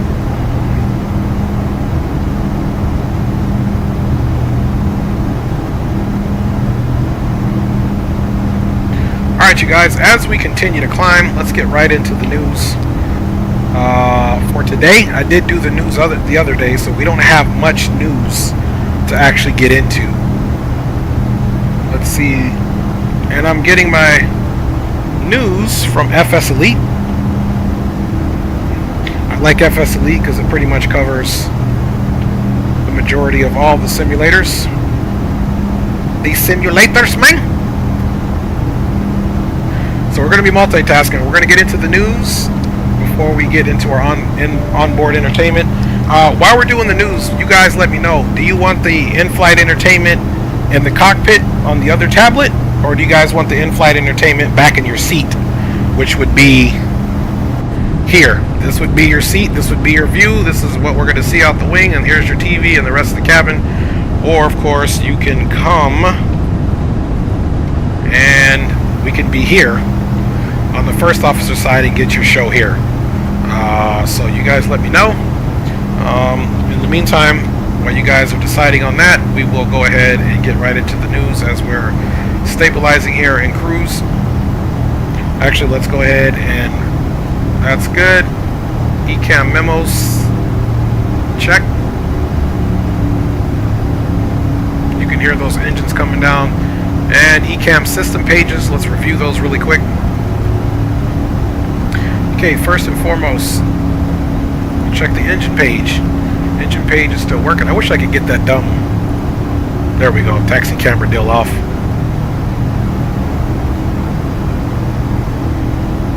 Okay, there we go. Let's cycle through the engine page. Now that we got that dumb message off. Okay, we're at flight level 350. We're maintaining Mach 0.84.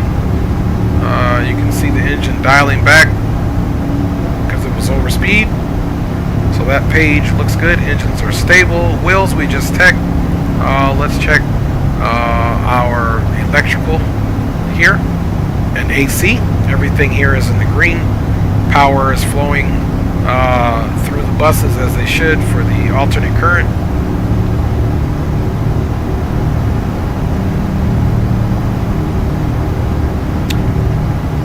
Okay, here is the direct current reading for our power, and everything is green coming from the batteries. Symmetrical volts, 29 volts on both sides on a 5 amp breaker, looking good. Hydraulics. Hydraulic, we are yellow 5006 psi, green 5197 psi, looking good on both pumps for left and right engines.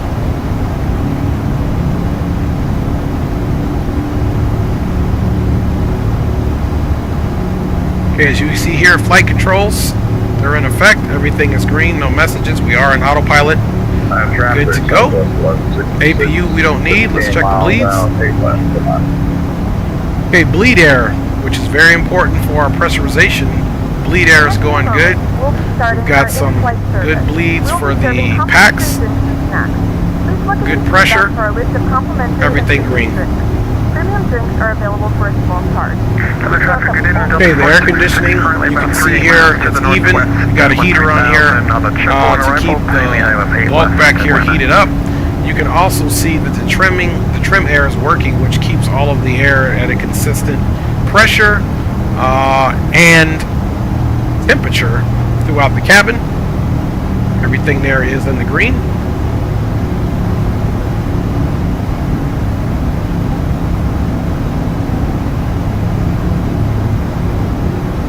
Alright, now here is the pressurization panel.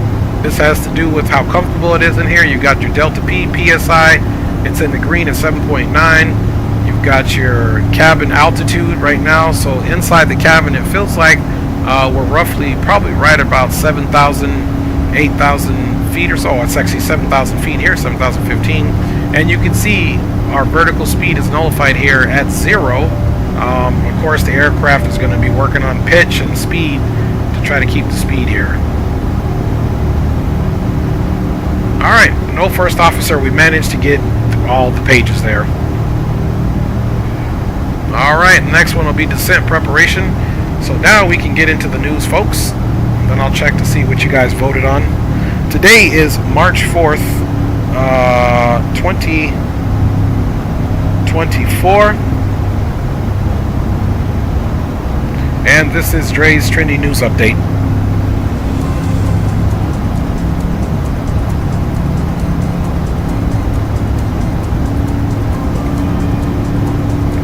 Okay guys, once I stated, we are getting our news information here from FS Elite. Today is March 4th of 2024, and we are steadily approaching spring in 17 days, folks. Aerosoft for Microsoft Flight Simulator is announcing the release of Barcelona El Prat. So there's some scenery that you can get there. For Microsoft Flight Simulator, again, we got MK Studios, Barcelona El Prat Airport for Microsoft. So you've got Aerosoft SimWings and MK Studios, both two in Barcelona. Talk about some competition. March 3rd, which was yesterday, we did stream, but we did DCS, so let's see what that looks like for us. Dreswicki Design releases landmarks Warsaw for Microsoft Flight Simulator. Check out the Polish capital's landmarks, including various airfields and heliports around the city. So it looks like you get a few landmarks, some heliports if you're into the helo life, such as myself. It is definitely cityscape type add-on situation. March 3rd, 2024, Varna Airport for X-Plane 12 has been released by Axonos. It says discover the capital Bulgaria with the new airport release from Axonos. I hope I'm saying that right.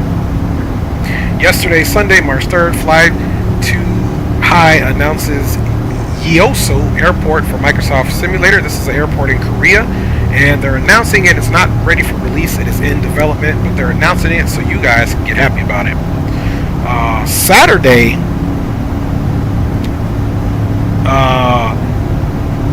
let me see. Did I stream Saturday or was it Friday? It was Saturday. So yeah, I think we're all caught up on the news, folks. So we're caught up on the news. Now, once again, are you guys wanting the in-flight entertainment up here in the cockpit or in the back? Speak now, forever hold your peace. And if not, maybe I'll put them both on.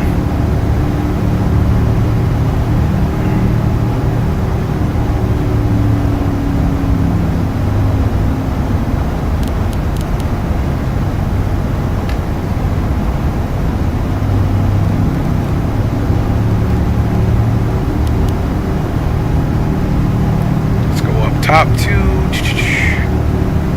Let's look at any other lighting here.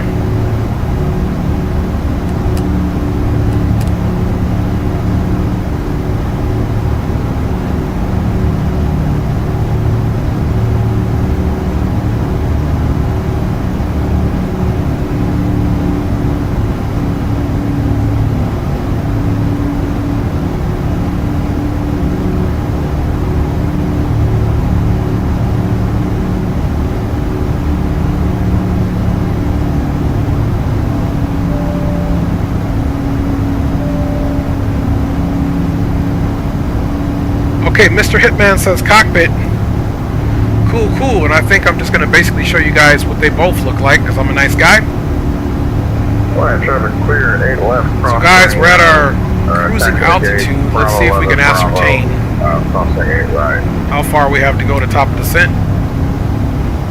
So we've got about 240 nautical miles to go to top of descent. Of course, we'll definitely, at that point, be in Miami's airspace if they are still online. So let's walk the cabin really quick, folks. So here's business class. Pretty nice. If you start from up front, you'll see all the business class in the bar here, so we can just basically walk the bird.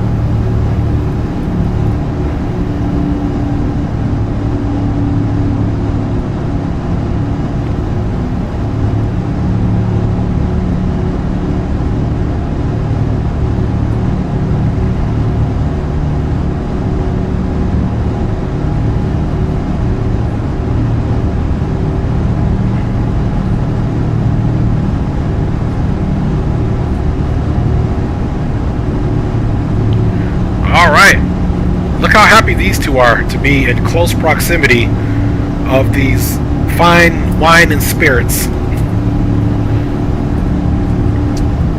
Okay, back here we're in the very rear of the plane now in the galley.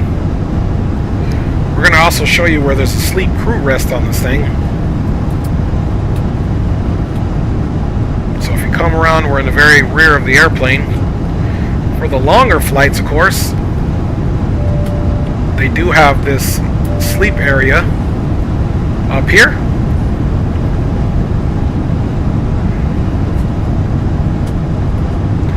So this essentially is where we can rest our head. Got a few different bunks up here that you can 100% crawl over to. It's got some nice crew cabin rest areas here. 11 Traffic Delta 466, 15 miles to the west. For the long flights that require a change and shift of pilots and service. So this is the bunkhouse, man. In case you guys didn't know. Now, if you guys were to be in the seat for our in-flight entertainment is going to be here. So let's rock a little bit of the entertainment here and give you guys a little bit of taste of what it would be like here, and then we'll start the entertainment up front.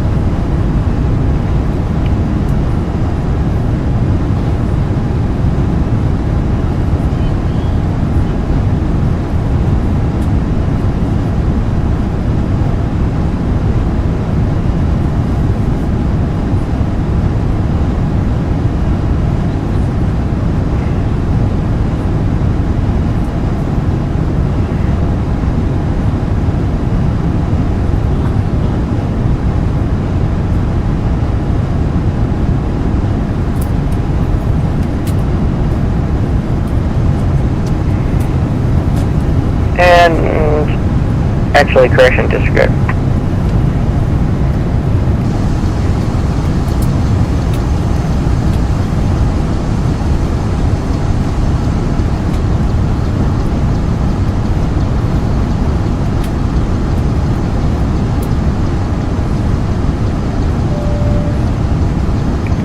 Alright, so you may hear some ATC on that side. It's a little helicopter flight that I did in the Bell 222 Bravo some time ago. I figured I'd share that with you, just something I did offline there. We also have the November same, 350 Kilo not the Tango, same I have your flight, questions. but a different flight Copy. for the cockpit November entertainment. 350 Kilo Tango, maintain VFR at or below 2000 while inside the Chicago Class Charlie airspace.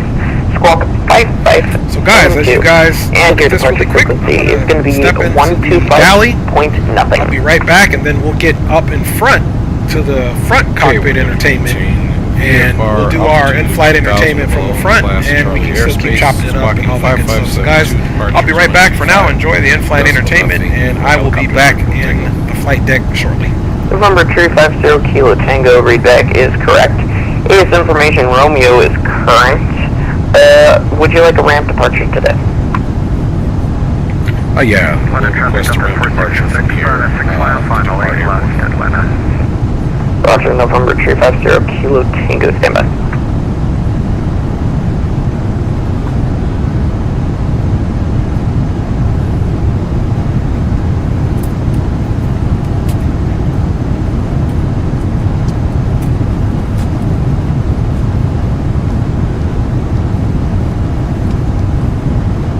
November 350 Kilo Tango, contact tower on 135.2 for departure. See ya. Okay, we'll be over to 35.2 for tower for departure. Thanks for all your help. We'll see you next time. Helicopter 0 Kilo Tango. Sir!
Folks 1984, welcome to Midway, contact ground 118.07.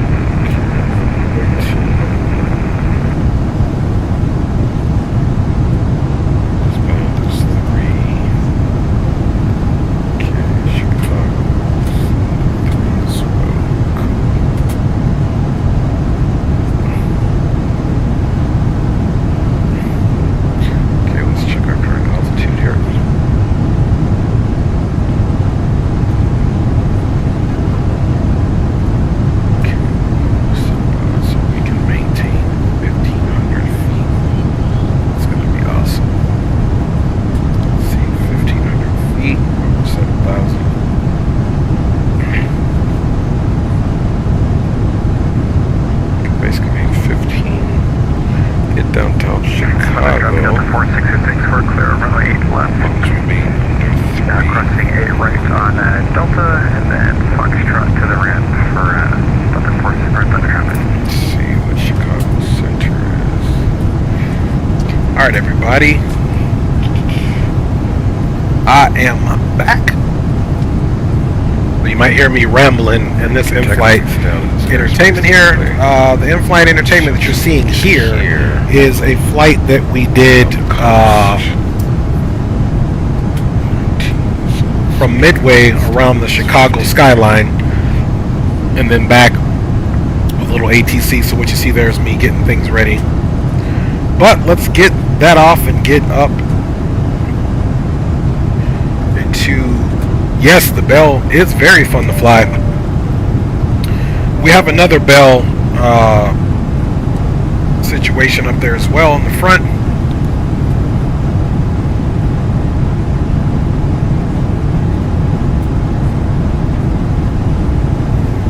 Okay, so we'll pause that for the next time that we come back there. And we'll turn that one off for now, folks. Let's come up front. Get a slight quick check of the aircraft. Still doing good. We got top and drop in about 160 miles there to go, guys. So we're doing quite fantabulous, if you ask me myself. And everything on the aircraft is looking good. Let's get one. Well, we'll check the meter while we get into the in-flight entertainment over here.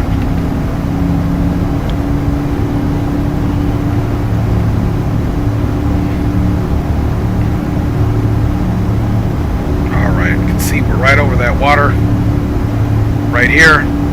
So we're heading down on the west peninsula of Florida, west side, all the way down. And that's what makes the arrival so nice, because we come down here, we basically make a nice left turn here out to the east, and we're basically direct leg, which is the last fix of concern for us on our arrival, and it is the initial approach fix for runway 9 left. So that's pretty nice. So let's hopefully the winds stay favorable to that type of arrival for us. Alright, so let's get my aunt is going to Chicago later this month. Nice. Okay, let's get this entertainment on here for you guys.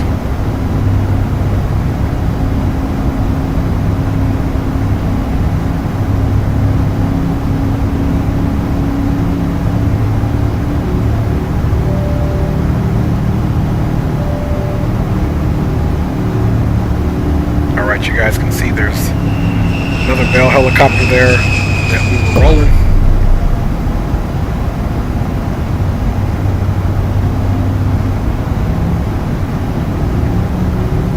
With her daughter also. Nice.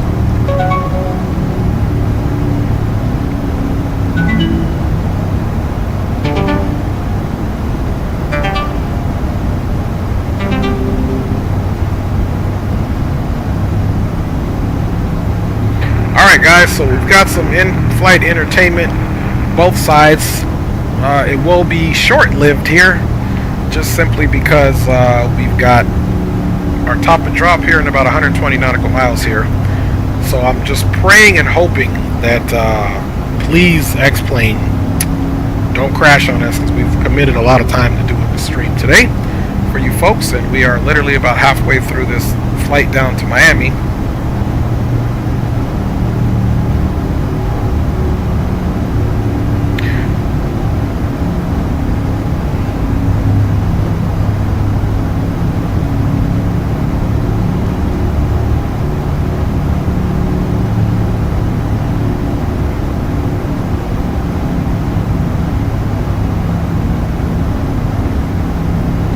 Alright, so how's everybody's Monday off for the week? Everybody have a good Monday? Anybody have any challenging Mondays? Me personally, my Monday was fantastic. No pressure today whatsoever. No pressure today whatsoever, guys.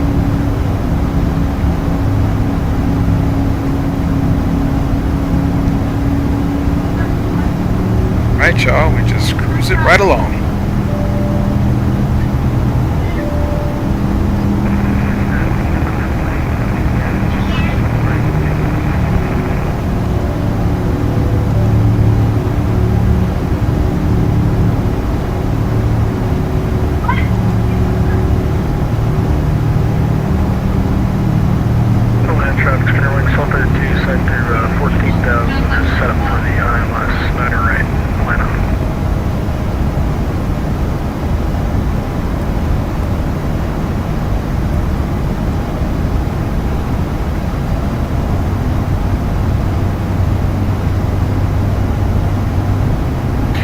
Air traffic control that you're hearing right now, that is from the helicopter video. That is not from this flight, so I don't want you guys to be confused about that. Right, executive Bravo.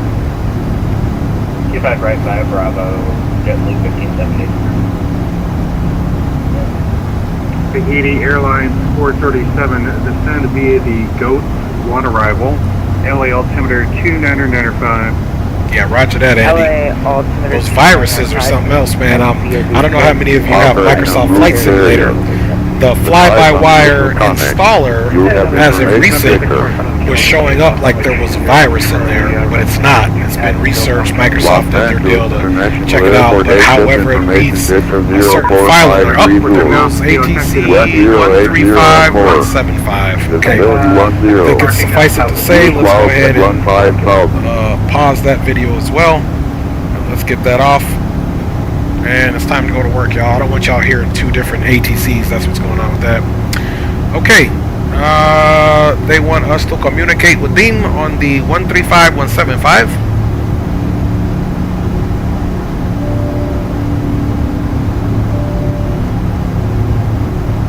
Southwest 336, short of 1 right, and we're ready. Southwest 336, runway 1 right, clear for takeoff, Tampa, wind 10010, gust 19. 1 right, clear for takeoff. I'm not hearing anything in my ear. Number 52, Lima Mike, clear direct Lakeland, climbing tape level 410. Direct Lakeland up to flight level 410 for November 52 Lima Mike. Miami Center, good evening, 484 with Lima on board, ready for taxi, press 189 if possible. And at 484 Miami Center, hello, your departure takes you northbound, can I have you take 8 right? That way I don't have to cross you over 1T. No worries, I'll take it right. Okay, for some reason I'm not hearing. Things on 8 right, 10 to via Papa. Via Papa, 8 right, get on the 44.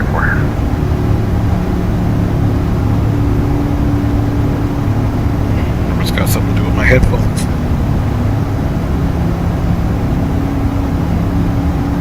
Gotta wait for them to transmit again here.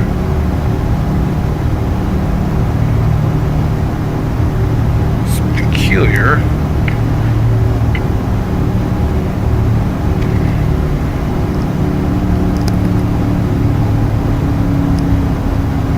Why I cannot hear them.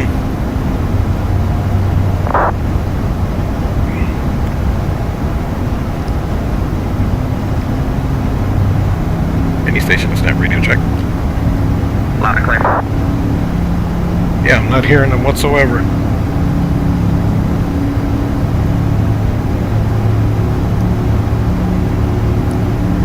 Alright, so we're gonna have to switch this up really quick. Might have something to do with my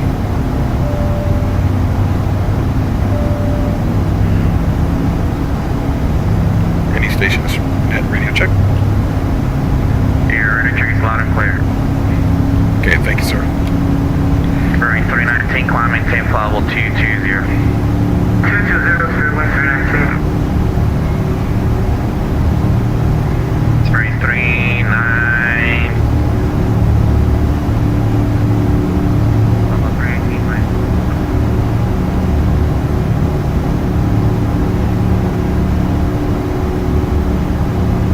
Yeah, see, I'm back not hearing them again.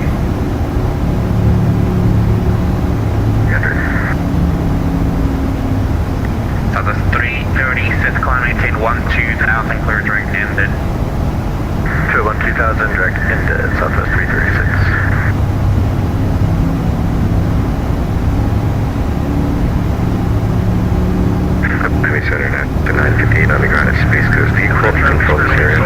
Downwind, wind under right, 7 left under right. I don't control that area, that's Orlando Bridge. Are they up or do you want me to just blast off on my own? Are you headed southbound?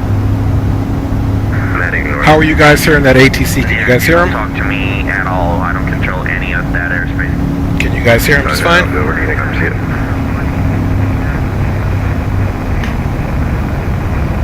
Legion 46, we're cutting 180.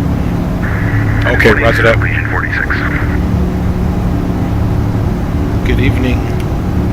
Miami Center, Delta 318 Heavy, flight level 350.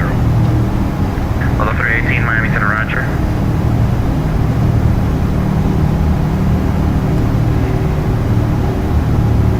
I'm Legion 46, you're 10 miles from Nova 8, turn left, heading 130, maintain 2,000 until established localizer, clear the Atlas, runway 10 left approach. Fires is in the house. He says I hear him. Okay. 130, 2,000 until established, clear to left. Yeah, I don't know. It must. I must. My headphones must have 1527, expect the Atlas, runway conked out on me. approach, load of the altimeter 3001.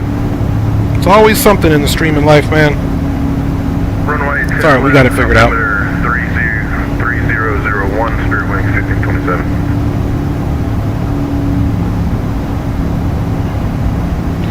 Alright guys, so let's also pick up the ATIS.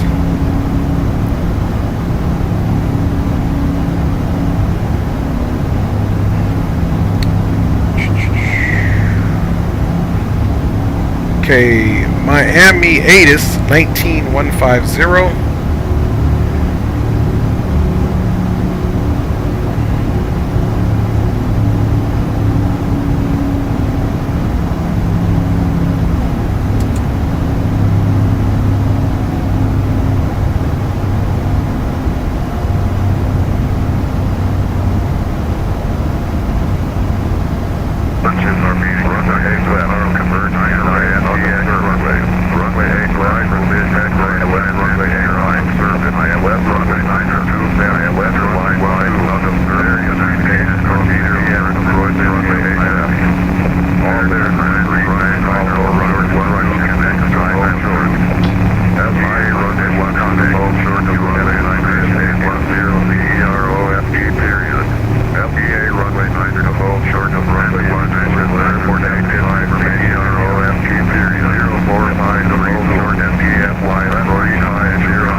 Funky is going on there with that.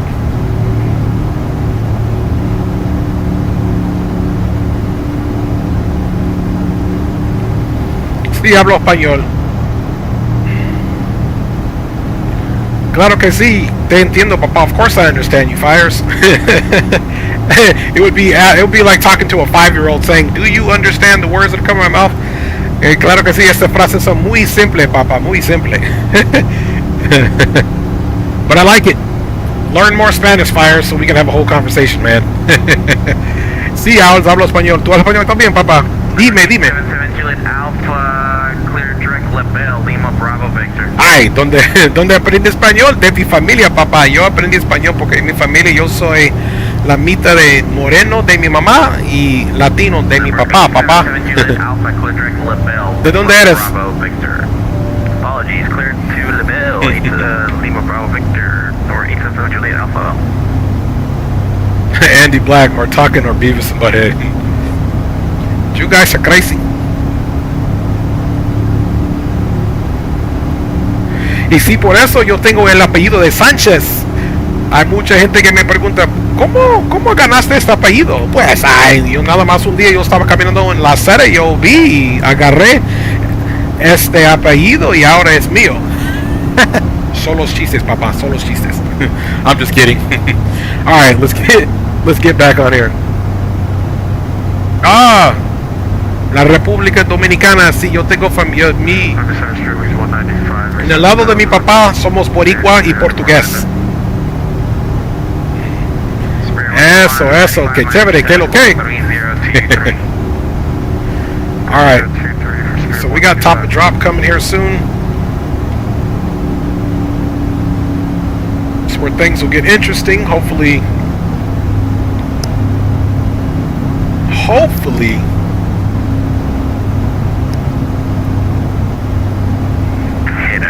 X-Plane treats us nice today, folks.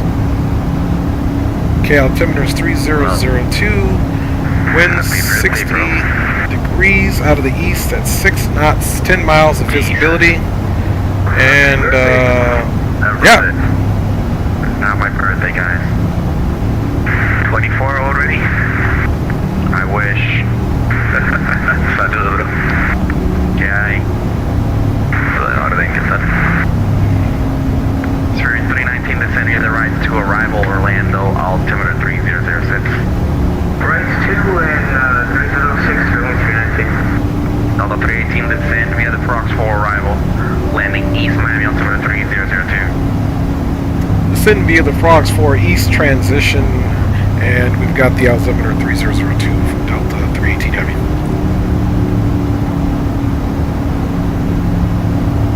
Okay guys, we've gotten our descent instructions.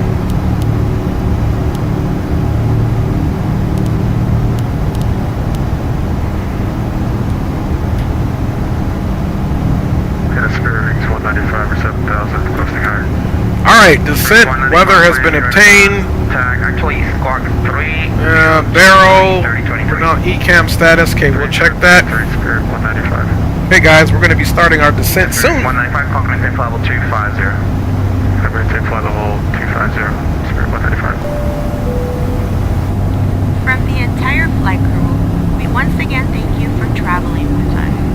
You will begin our descent shortly, but would like to remind you to place your thanks for the service, yeah, time, that's 336. stow your tray tables, and surrender any trash to the flight attendant as they prepare the cabin for arrival. Devil 2054 for this, We would also like to 10 left, first flow to the altimeter 3001. valuable to us and our Left 10 left, 3001. If you would like to increase your support of the channel, a donation link can be found in the video description. Correct, 275, leaving my airspace, we can change it for a ticket. With the Dre Sanchez YouTube channel and this airline. We hope your flight has been pleasant and look forward to seeing you all for your future travel needs.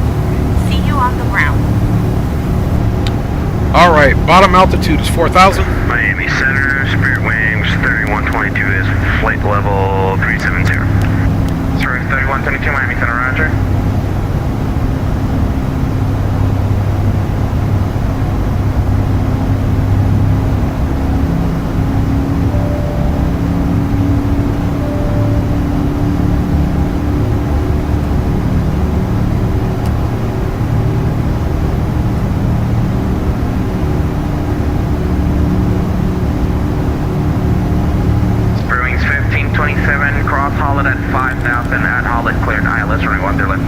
Alright, we are now vacating. 5,000 cleared ILS. 10 left. Flight level 350, guys, we are on the way down. We're 52 Lima Mike, leave my airspace to the north, go further, ATC is available, change to advisory frequency approved, good day. Alright, switching advisory, 52 Lima Mike, see ya.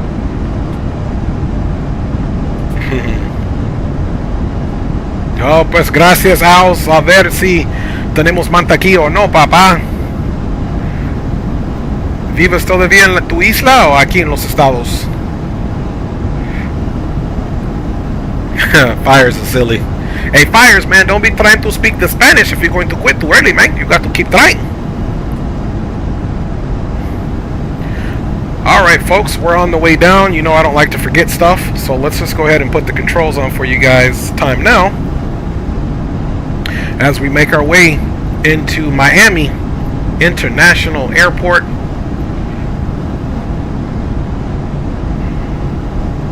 Google Translate is my friend.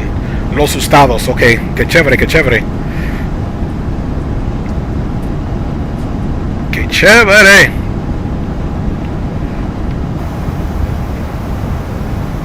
Alright. Barrels preset. Let's look at the ECAM memo. ECAM memo is good. Approach data. Let's get that in there time now. And Miami Center. Hello, this is TPM 851 Tango Bravo. Number 851 Tango Bravo, Miami, hello. Okay, the Hello, winds 851 Tango Bravo, we're in Fort Lauderdale, executive. 060 at 6 knots. Outside air temperature QNH is 3002. Number 851 Tango Bravo, clear the Naples Airport. Radar vectors B9, Bravo, November, India, Charlie, Echo. Sí, aquí vivo en los Estados también. Yo vivo en California, papá. 2000, expect. Let's run the METAR here That's your cruise. so I can read it as we would be able to in the real aircraft. 851 Tango Bravo, thanks, expect 6,000 and 24. So 24 degrees Celsius, nice and warm down there in Miami during this time of year. And for number 851 Tango Bravo, could you go ahead and repeat the fix? 851 Tango Bravo is going to be B9, Bravo, November, India, Charlie, Echo. Okay, we're clear to Naples. Okay, Read the vectors, direct B9, that's direct. landing 2000, is, expect we'll do 6,000, 200 radio. departure with you, and 4551, 851 Tango Bravo. 851 Tango Bravo, let me get you an amendment. Clear Naples, radar vectors, Hard Rock. Okay, and we're going to do full Bravo, flaps landing. Oscar, The approach is Charlie, 138. Kilo, then direct. Okay, approach data is inserted. Okay, we're clear to Naples, direct. Okay, as we're on our descent, let's go ahead and turn our constraints on. 851 Tango Bravo, read back correct.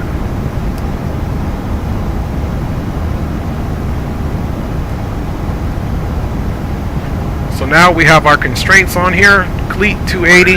44, the holding point for you, right? Let's see, Barbin 1500 feet. Let's make sure that reads true. Last current point again. United 484 at the holding point for 8, right? United 484, RNAV to cease, all runway 8, right cliff takeoff, the wind 060 at 6. The RNAV to cease, all Okay, there's Barbin 15 above 15,000. That's good. Here's Frogs. Let's check ARC 11 and 9. Number 618 Romeo Bravo Miami. Okay, 11. It's got 11. Naples Airport. So we're doing good there. Hard Rock, that's Hotel Romeo, Oscar, Charlie, Kilo. Then direct, climb and maintain 2,000. We get a little closer, we'll turn the landing system on as well. Squawk 4244. Actually, we can turn it on now. We can start getting some information there. Squawk 4244. And you can see right here at the vertical profile, we're hitting all of our benchmarks the way we should on our descent here. Okay, runway 9 is 13,000 feet, so we definitely don't need to do too much of an auto brake. So this is the way we got to do it in this aircraft, guys. It's a little different. You're going to pick on wheel. Now you can see there's no auto brake here. What you got to do is take this knob here and let's see. Yeah, I think auto brake 2 with that runway would be sufficient. So we're going to run auto brake 2, and then now it's in the retracted. Now ground spoilers are armed. So speed brake is armed, auto brake is armed, folks. For our arrival, we have our constraints on. Spirit Wings 312278 for about 2 minutes. That's approved, coming back. I'm curious Copy. at the speed though. What's our Mach right now? 0.63. That'd be a departure. Spirit Wings 1526. Let's see, what's our ground? Okay, ground speed 439, so we're still good here at this. Spirit 1526 Miami. Okay, 138. That's the approach speed. Okay. Remember, I haven't flown this aircraft for some time. This is the target altitude of the next, basically, waypoint or benchmark. Okay, that it has to make there, so that's what this is. Okay, as far as the VNAV, we're slightly below the vertical profile, but the aircraft is happy with that, so we'll allow it to continue to do what it's doing. Let's also check here and see if we have... Okay, we don't have anybody else except Tower, except this gentleman on, so we don't have to worry about switching to Tower or anything like that.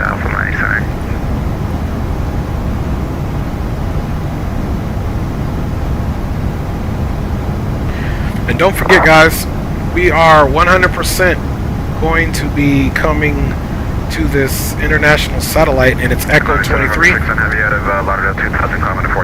So we're looking for Echo 23. So we'll come back on runway 9 here, and probably hopefully get off, be on Tango or Sierra, and come back up here and work ourselves to Echo 23. For the size of this aircraft, that's one of the things we got to concern ourselves with.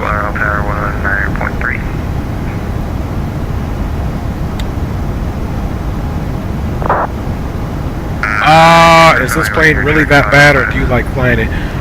What's so bad about it? I like this plane. I've always loved this plane. Mike, who says this plane is bad? They, when it was out in X-Plane 11, yeah, it had a whole bunch of problems. It couldn't follow SIDS and stars. It needed some optimization. But one thing I'll give the flight factor development crew, they did update it, and it's a very nice aircraft to fly, in my opinion. It's an awesome A350 to fly, man. We're restricted at 5,000 below you. We have traffic, sorry, Miami Center, November. Like I said, Mike, back in the day, it didn't follow SIDS and stars, but I've been flying this aircraft since this was my first mod bought in X-Plane 11. And of course now we're in 12, and I got nothing bad to say about it, homie. I got nothing bad to say about it. As you can see, just, watch the stream. Now the sound pack needs some updating, but I got the Mango's sound mod for this, so we're good to go. Okay, auto brake as required, anti-ice is required, that's not required at all. In our descent at 10,000 feet, of course landing lights on. That's not an issue right now.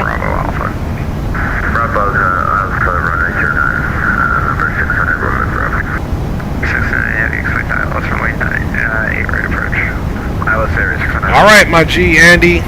God bless you, homie. Have a great night, man. Thanks for checking in, homie. Hey, Mike, I'm just curious, homie. What bad things did you hear about this aircraft? I'm just curious. Not that it's going to impact, because if I didn't like it, I wouldn't even stream it. I'm gonna tell you that right now. If I didn't like it, I wouldn't stream it at all. You wouldn't even see it on stream. I mean, it takes a lot for a streamer to get ready for a stream. Not to mention the broadcasting we have to do, the audio checks, the flight route, cameras, timetables. So trust and believe. There's no way I'd be flying this joint if I personally didn't like it. But everybody's entitled to their opinion about an aircraft. People like or dislike aircraft for their own specific reasons. Every now and then, if it is truly something the mod is lacking, an entire community will report on that. But otherwise, you're always going to get a mix of sentiment regarding whether a person likes a simulator or mod or whatever. So, yeah. I didn't fly it for some time when it didn't have the SIDS and the stars and other things, but once those things came on board, that's like a perfectly cooked hamburger, man. Juicy and delicious to fly. Aviation Geek in House, man. What's good with you, homie?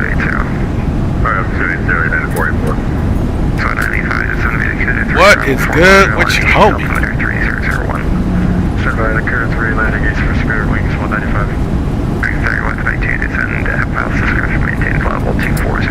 They even worked on the wing flex. You know, I mean, mate.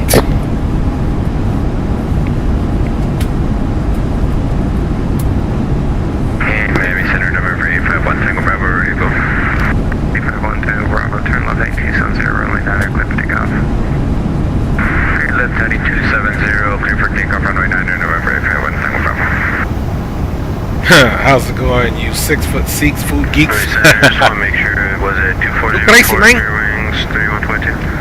At 240. Okay, we are just now about 500 feet. We were out enjoying the awesome view.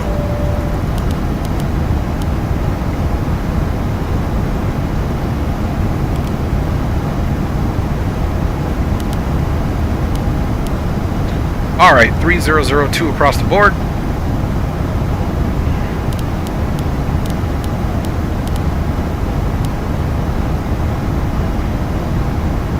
And we're looking good. Look how straight in that is.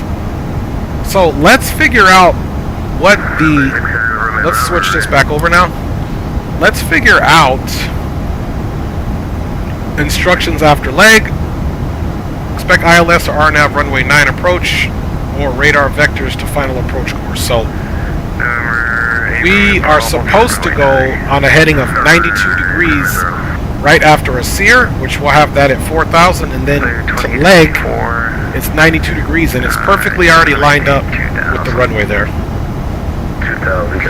So, in this star and transition onto the approach, he would definitely have to tell us before we got to leg, because that is the initial approach fix, as you will observe here. And we'll do our briefing. See, there's leg, final course heading 092. Direct to runway 9. For the miss, guys, let's do our briefing now. We're going to climb to 800, then climbing right turn to 3000, direct to the VKZ VOR and hold, continue to climb and hold at 3000. So let's see where that is. There's the Virginia key here. So it's off, right turn, and it looks like we can just basically come in and do a parallel transition. So we'll fly to the station, 1 minute pass, come back around, and it's a left hold and climb up to 3000. If we need to, let's also make sure our logic reflects that as well. So all we need to see is the Virginia key VOR, and here it is here. And it's a left hold, and it's got us at a speed of 184 for the 1 minute legs. And there it is. Our alternate airport, should we have to go, is going to be Orlando.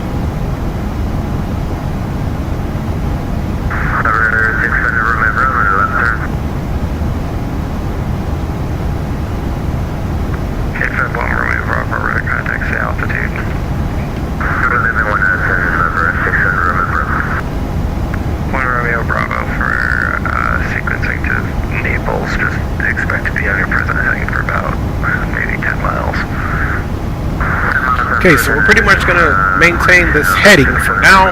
At a Sears when we make our slight left to legs, and there, so 20, 30, 40 miles to go to that, so we're wheeling it in pretty quick with fan bammers. Not much to say here, and this is very short. From here, it's 16.1 miles to the ILS. So once we get to leg, it's only 16 miles. Don't forget, V approach is 138, and we are scheduled to land full flaps. 484 clear our tags. V approach, and we are on the full flaps mode there. 10,000, we'll get the landing lights on and continue to descend.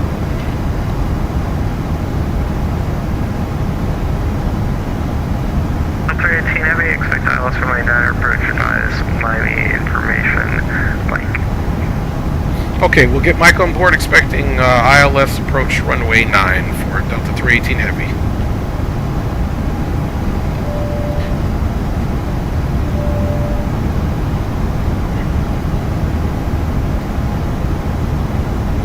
Nose to road, taxiway, taxiway 4. Runway 8 left 0. Niner rail, Thunder 0, runway 8 left, precision, hardware, runway 8 left, out of surrender. Runway power 370 and 1 line 8.3. Service between parallel and Royal Bermuda, vicinity of my arrivals, expect ILS runway 8 right, call hold, short instructions, and our 9 GPS approach, runway 8 left, contact. Tower information 118.3. Notices to air mission. Runways 12, ambient 30 airport 8, this information, and Yankee 1. And Miami Center. Delta 318 Heavy is reporting. We do have information mic on board, and just to let you know, there is 2 overlapping messages on the ATIS, so it is a little bit hard to hear, sir. It's probably just reconnected, so I give it a shot now. 69 Heavy, turn left heading 180. 120, 69 Heavy. What has a bottom at the top? Here, legs. 4, contact Fort Lauderdale Tower, 1.3, guy. 1930, JetBlue 2054, guy. Okay, roger that. I don't have the Phoenix fires. Turn left heading 120, maintain 2000 until established clear ILS from way right approach. Heading 120, 2000. Let's just get it updated. You guys could hear that overlap. 18 Heavy, cross leg at or above 4000, clear ILS from way 9 approach. Cross leg at or above 4,000, cleared ILS 9 approach for Delta 318 Heavy. Alright guys, there you go guys. We have definitely been cleared for the approach. We're at 10,000. Send via the approach for arrival. Okay, landing lights are all on. 3002 on the altimeter, Spirit Wings 3122. Spirit Wings 195 advise Fort Lauderdale information, Lima, expect ILS runway 10 left approach. Information, Lima, expect ILS. Hey guys, we're going to come in, and the whole goal is to get ourselves to the International Terminal Stand 23. Any chance for the ILS 10 right for Spirit Wings 195? We're doing Stand Echo 23 here. Expect the ILS 10 right, Spirit Wings 195. Approach speed is 138.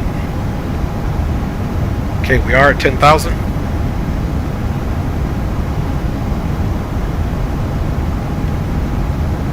Alright, we are looking good.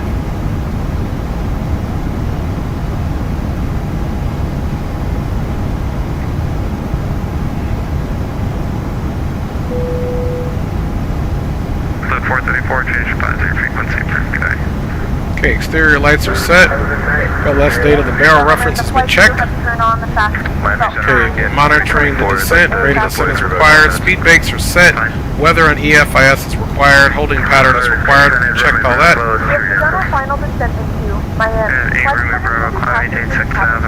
Okay, we're doing a precision approach.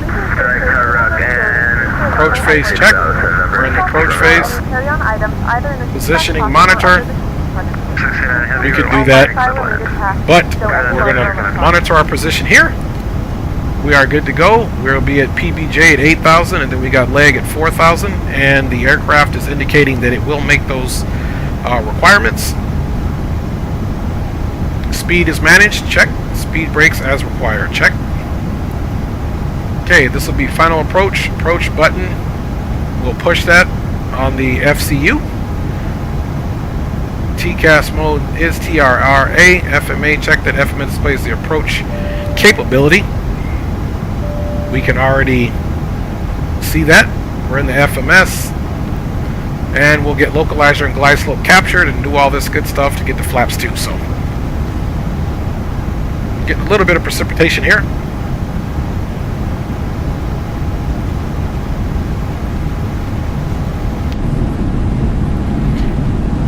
See that little light dusting of rain coming in as we're over this marshy areas here. You can definitely tell that's the Everglades area down there. Look at those super bright greens here.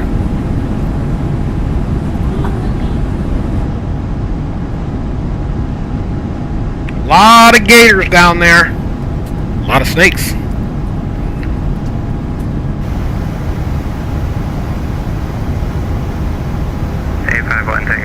Palm Beach altimeter is 3004.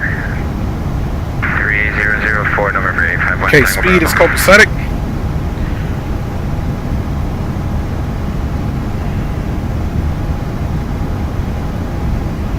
Air 618, Romeo Bravo, Palm Beach altimeter 3004.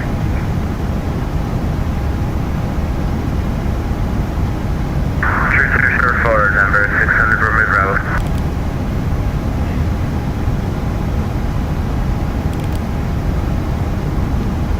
I like to manage the speed, so now we're managing everything here. So let's bring that down slightly.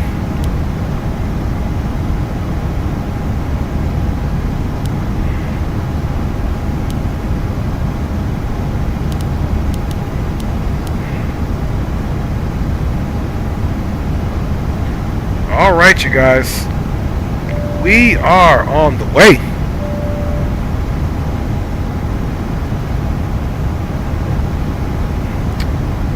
I'm looking for my safety speed placard, which I usually find for the flaps, but I don't see one in here.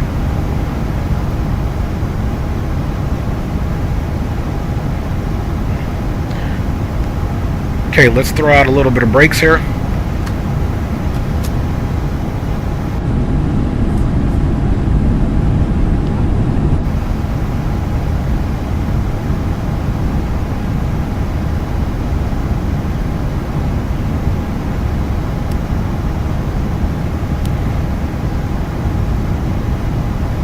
Biggest thing is you want to be nice and slow.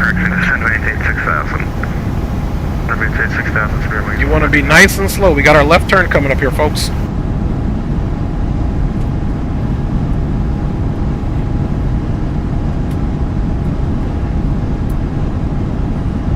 Alright, here's our left turn. Speed brakes are coming down. Look at those lush trees down there, my G's.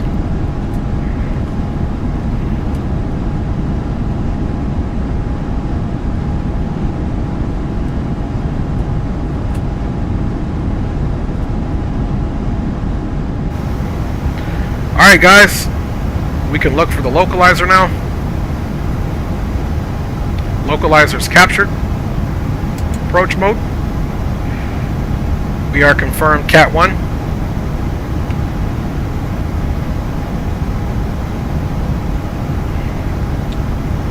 Okay folks, still not liking that speed. Let's bring that speed back. Alright, we'll get information mic and we'll expect this runway 9. Okay, once we get under 210. Okay, we got full brakes out. We got speed coming back to 180. Speed check, flaps 1. Flaps 1 is selected. We'll wait for it to indicate. November 69 heavy cross runway 8 left, taxi rapid kilo 3. Rapid kilo 69. That's it.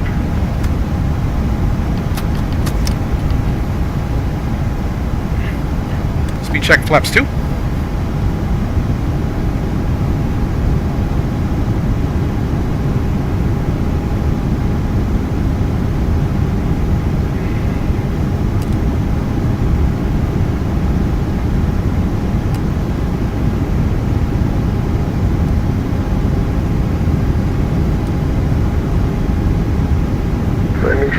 Alright, here we go folks. We've got all the information we need here. We're on the ILS.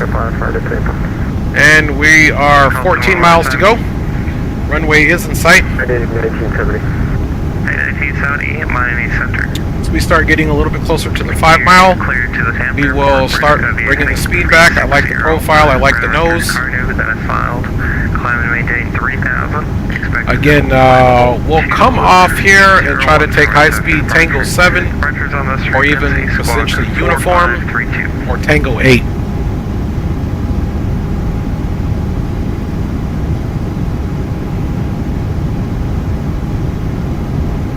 Alright, locus capture, glides flap, flaps are 2, gear lever is not down yet, auto brake is confirmed, ECAM wheel page will be up, flaps full will be up, flight parameters.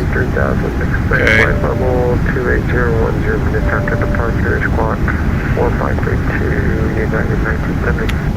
And 1970 repack correct, hold for release, advise ready for departure.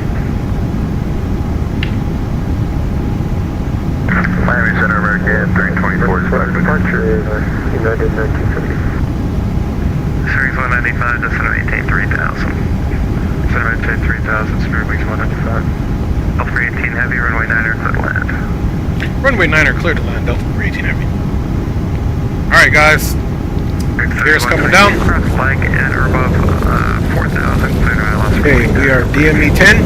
Cross legs at 4,000 or above and clear to ILS, runway 9. Spirit wings 3120. 2,500. 377 Juliet Alpha, what do you like the left Okay. or right side today? V ref is 133, V approach is 138, which will make 139.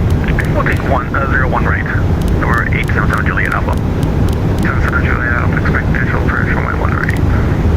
Expecting visual approach, runway 01 right. Thank you very much. Number 877 Juliet Alpha. American 324, I think I stepped on someone. Gear is down, 3 green. Auto spoilers are on, auto brake is 2. 2000. And speed check, 240, flaps 3. discretion, American 324.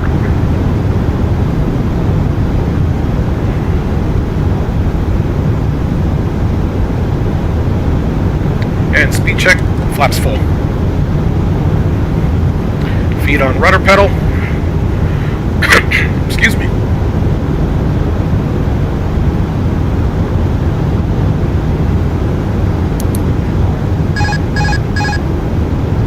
Our aircraft.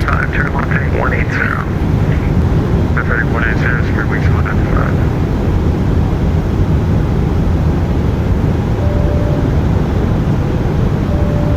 Center, American 1523 heavy. Okay, we got a direct wind right at 6, like it said it would be. We got a direct headwind.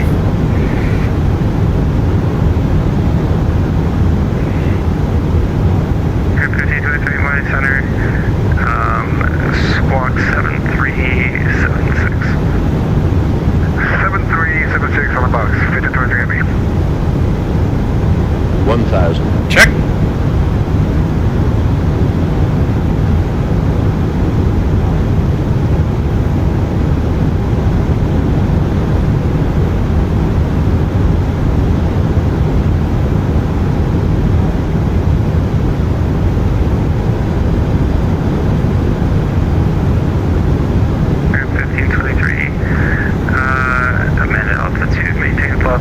White, 2 red.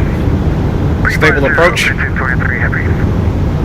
At 200 radial, we'll confirm continuing the approach.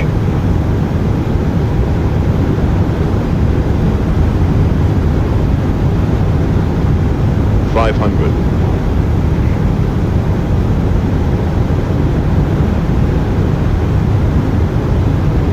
400.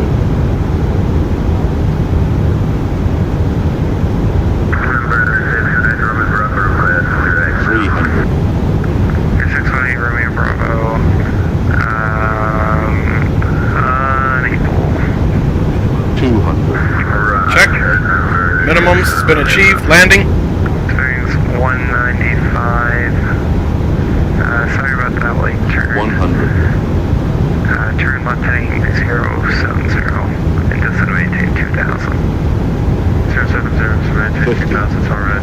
40. Through is 195. 30. 195, Retard. 5 miles from 10. Lorry. Drive. Heading 070, maintain 2000 until established. Clear ILS service 10 right bridge. Reversers are out. Perfect landing. Perfect landing. Center line. Reversers are out. Speed is bleeding. 80 knots.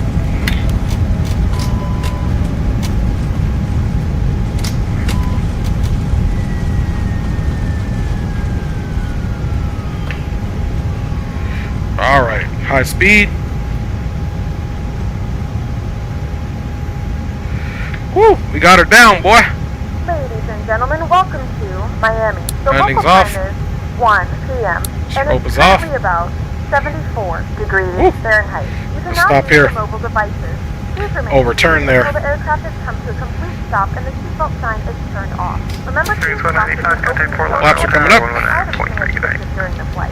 We thank you Slaughter for Hotel flying with us. Tower 193, Spirit Wish 195, good night. Take care. Studio 851 Tango Bravo is fine. Okay, we're on Tango 7, holding short Tango. 999, say approach request. Thank you, thank you. Cool, 9er, and we would like to take the visual for runway 5. Stop the clock. Okay, expect visual approach into Naples. Gears up. 851 Tango Bravo. Expect the visual into Naples, 851 Tango.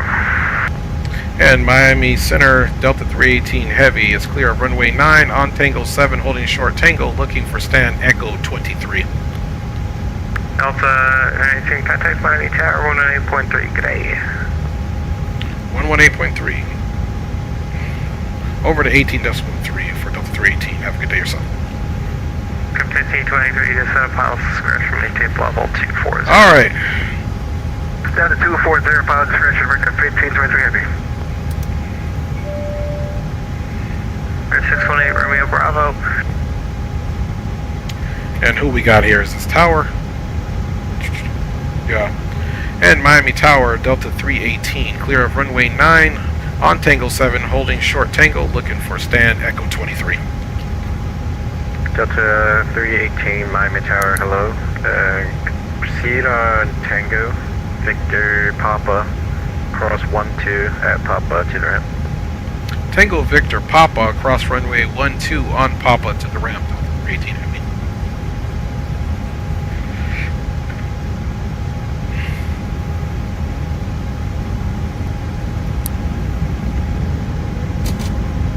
Alright guys, so we made it in. A little bit of a rough exit off the runway, but that's okay. Let's just overturn it with my rudder pedals. Things were happening so quick. I probably could have rolled out and made the next high speed, but that's okay. Okay, we got Tango Victor. So we'll be looking to take a left on Victor. Not this next turn, but the next one.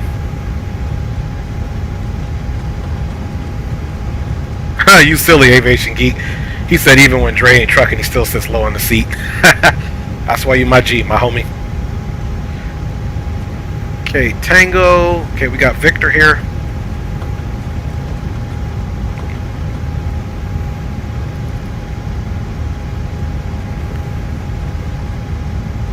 Well, the good thing is we didn't have to worry about any CTAF here.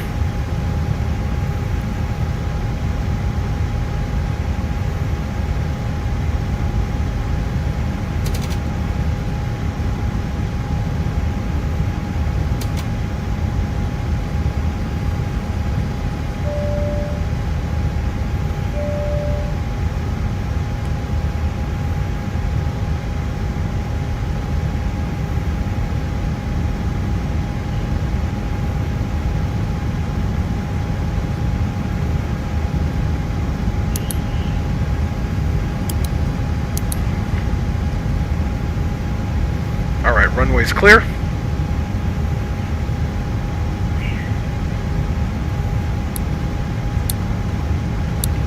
Landing light as we cross. Clear left, clear right. Okay, we're on Victor. We'll continue Victor. And then left on Papa. Or actually Victor straight in.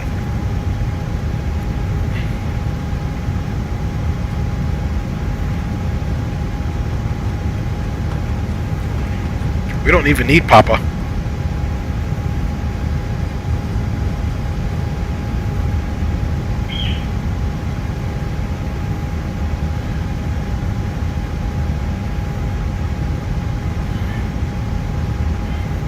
Yeah, so this guy I believe is where we wanted to be, so we'll take this one here. Let me see if we fit. Let's see, he's got that on lock. I wonder if there's another aircraft over here. These two look pretty close. Okay, let's come straight in the ramp. Miami Tower, Spirit Wings 3122 is on a 7.5 mile file for runway 9. Spirit 3122, Miami Tower, hello, wind 1009, runway 9 clear to land. Runway 9 clear to land, Spirit Wings 3122.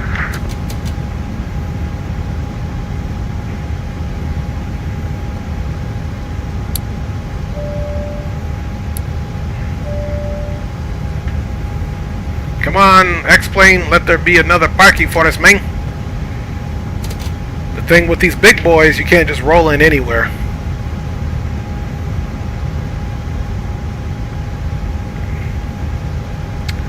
Should be one more stand over here with our name on it. I'm hoping. I see it. Yep, there it is right there. Either way, that's where we're going. I see one at the farther end, which is the one we'll take.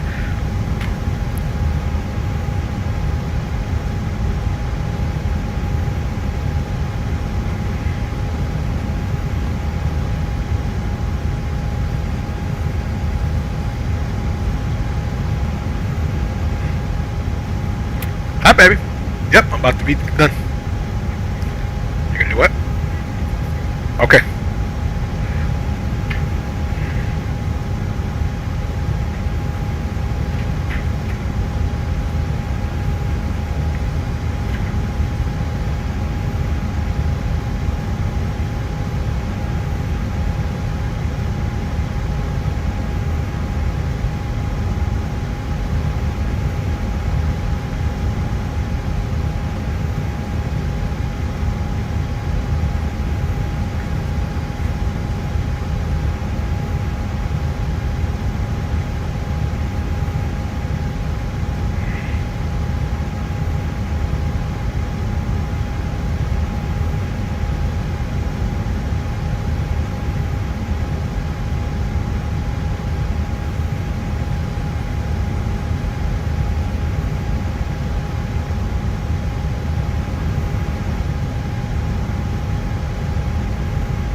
Spirit 3122, left 18, we'll see parking. Looking for gate G10 tonight for Spirit Wings 3122. Spirit Wings 3122, continue, or right turn on Tango, cross 12 to the ramp today. Right turn on Tango, cross runway 12, thanks for the ATC, Spirit Wings 3122.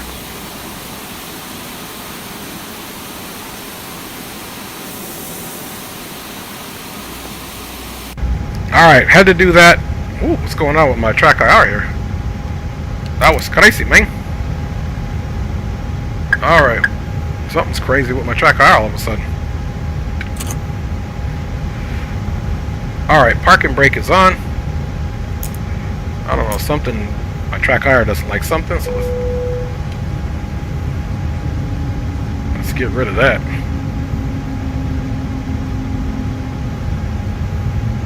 What is going on with this thing here, man?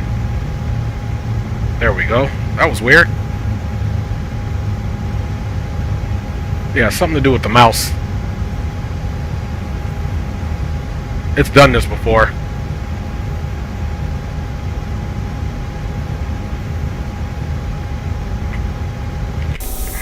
Doesn't do it out here. Let's get rid of these. And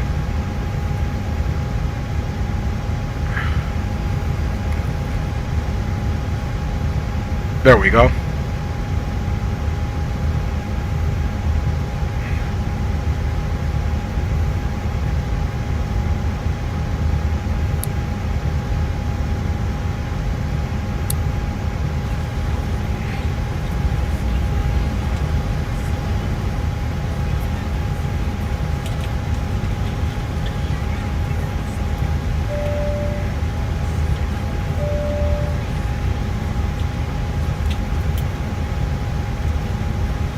Well, X-Plane didn't crash, but at least we got it in. But this is sure annoying. Let's go. Controls. Transponder standby. Sorry about the shakiness, y'all. There, that's it. Well, that's all we'll do, guys. We are here. Let us tell you what I'll do. Get that off of there. And let's come over here. There it goes again. Let's see. Let's end that flight.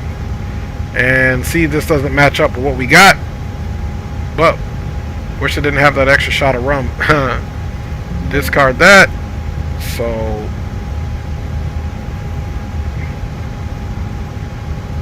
and let's get me off, y'all, and we're gonna get some tunes going on here, and we'll get right into the replay. Yeah, this is probably gonna be it for today, because I took a chance today, D-Champ, man. I gotta test X-Plane out a little bit more before I go doing these long hauls.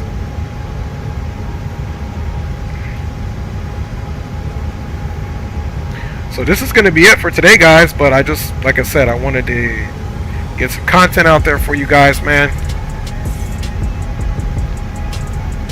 And we did make it. Alright, hopefully X-Plane straightens up with this this mouse situation, man. Annoying me, but you know how we do it.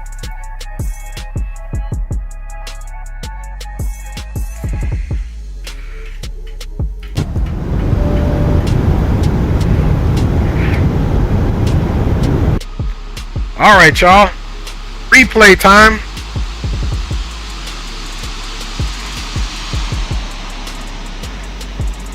Okay, I think we got it figured out.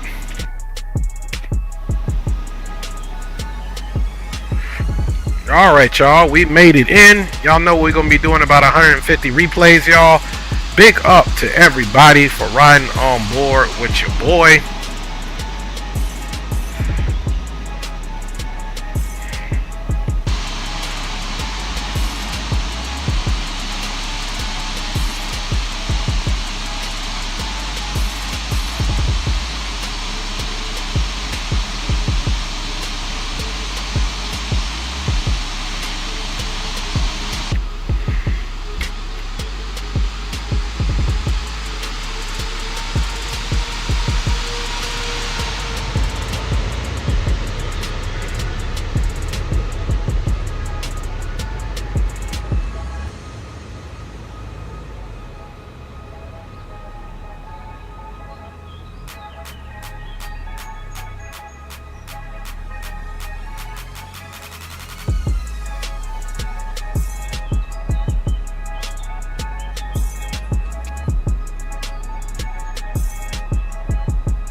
And big up to everybody for riding on board. We're going to get our shots out going on the next wing replay. You know we got to get this bad boy in. Not bad, even this one leg, man. 2 hours, 41 minute stream. Yeah, definitely definitely happy X-Plane was for the win-win today, y'all. Look how beautiful it is. Uh-oh. Just as I said that, it was reloading something. There it goes. It fixed itself. Still beautiful, X-Plane. Still giving you compliments. We're probably going to lose a little bit of this touchdown. And don't forget, too, guys, this was a full flaps landing. I know a lot of sim pilots don't like to do full flaps landing simply because it's a little bit harder, a lot more resistance.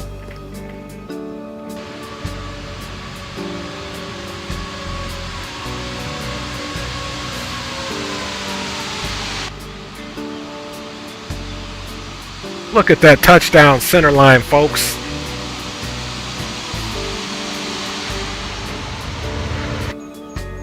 I was hoping we can get that from a different view. Let's see. Let's see how far back we can get it from the tower view.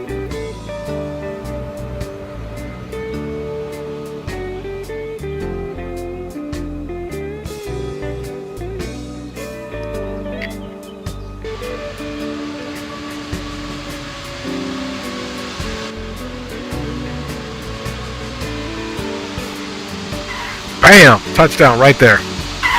Perfectly center line.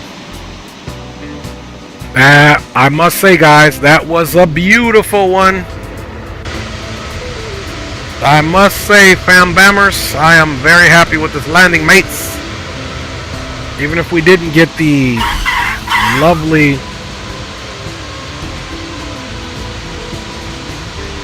tower view, which is my favorite.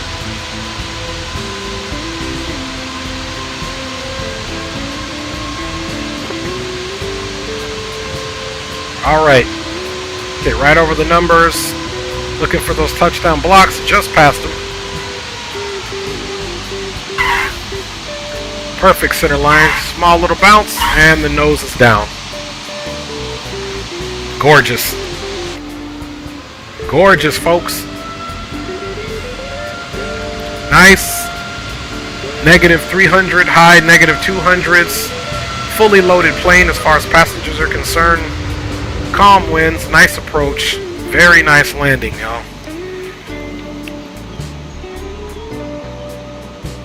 Alright, let's get us some wing replays as we do our shots out, man.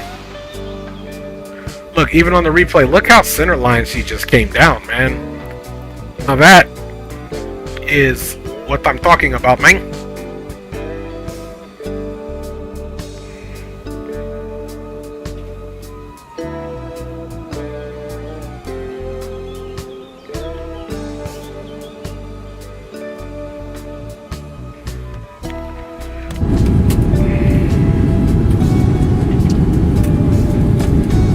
Actually, you know what? Let's go back even further. 1,000. Let's go back to about right here.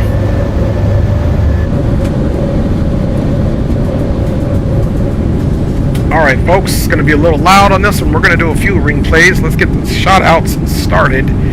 Once again, everybody, man, thanks for riding along with your boy on this Monday flight from Atlanta all the way down here to Miami International. Thank you guys for bearing with me as we figured out the CTAF thing. Still more on that. Big up to D-Champ for checking in. Of course, big up to my lovely wife and kids for always supporting. Cages was in the house. My man Hitman 3501 was in the house. Thank you, Hitman, for the CTAF. Thank you, Cages and D-Champ, for all your support. Andreas Chestnut was in the house, man. Big up, my homie. Gaza Killer checked in along with my boy Green Light Auto Brokers, my G forever. Mike Jones, man, was in the house. Good to see you again, Mike, along with my fellow Mad Dog Mikey D. Rock City Strong all the way up in the house. Thank you, Rock, for joining the stream, along with Andy Black, who might I say went to bed. Fires was in the house, man. Big up my fellow South Carolinian, all the way on that East Coast, man. Big up, homie. Owls in the house. Big up to you, Owls. Thanks for joining the stream, man. Look forward to seeing you in the comments in the future. Spawning Salmon, my boy who lives in Cali with me. Big up. Sorry, see, I did it again. Ivan Sanchez. Hello, Sanchez from Caracas. Another Sanchez in the house, man.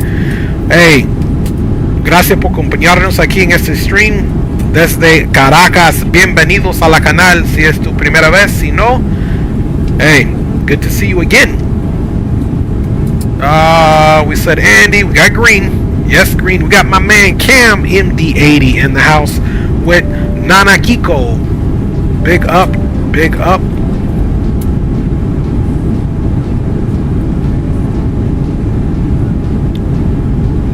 Aviation Geek, of course, in the house. Big up, Aviation Geeks. Thanks for always keeping it jovial and light in the chat, homie.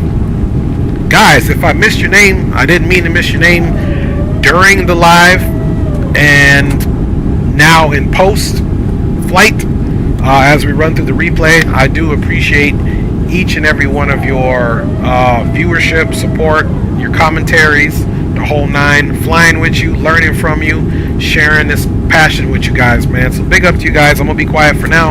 Enjoy the rest of the replays, enjoy the rest of your Monday, man, and we should be back tomorrow, maybe earlier, doing an American Truck Simulator stream because I do have obligation in the afternoon, and then we'll see what Wednesday brings, guys. God bless each and every one of you. Thanks for riding along with your boy, and we'll definitely continue to try to get into the skies as much as possible. One love.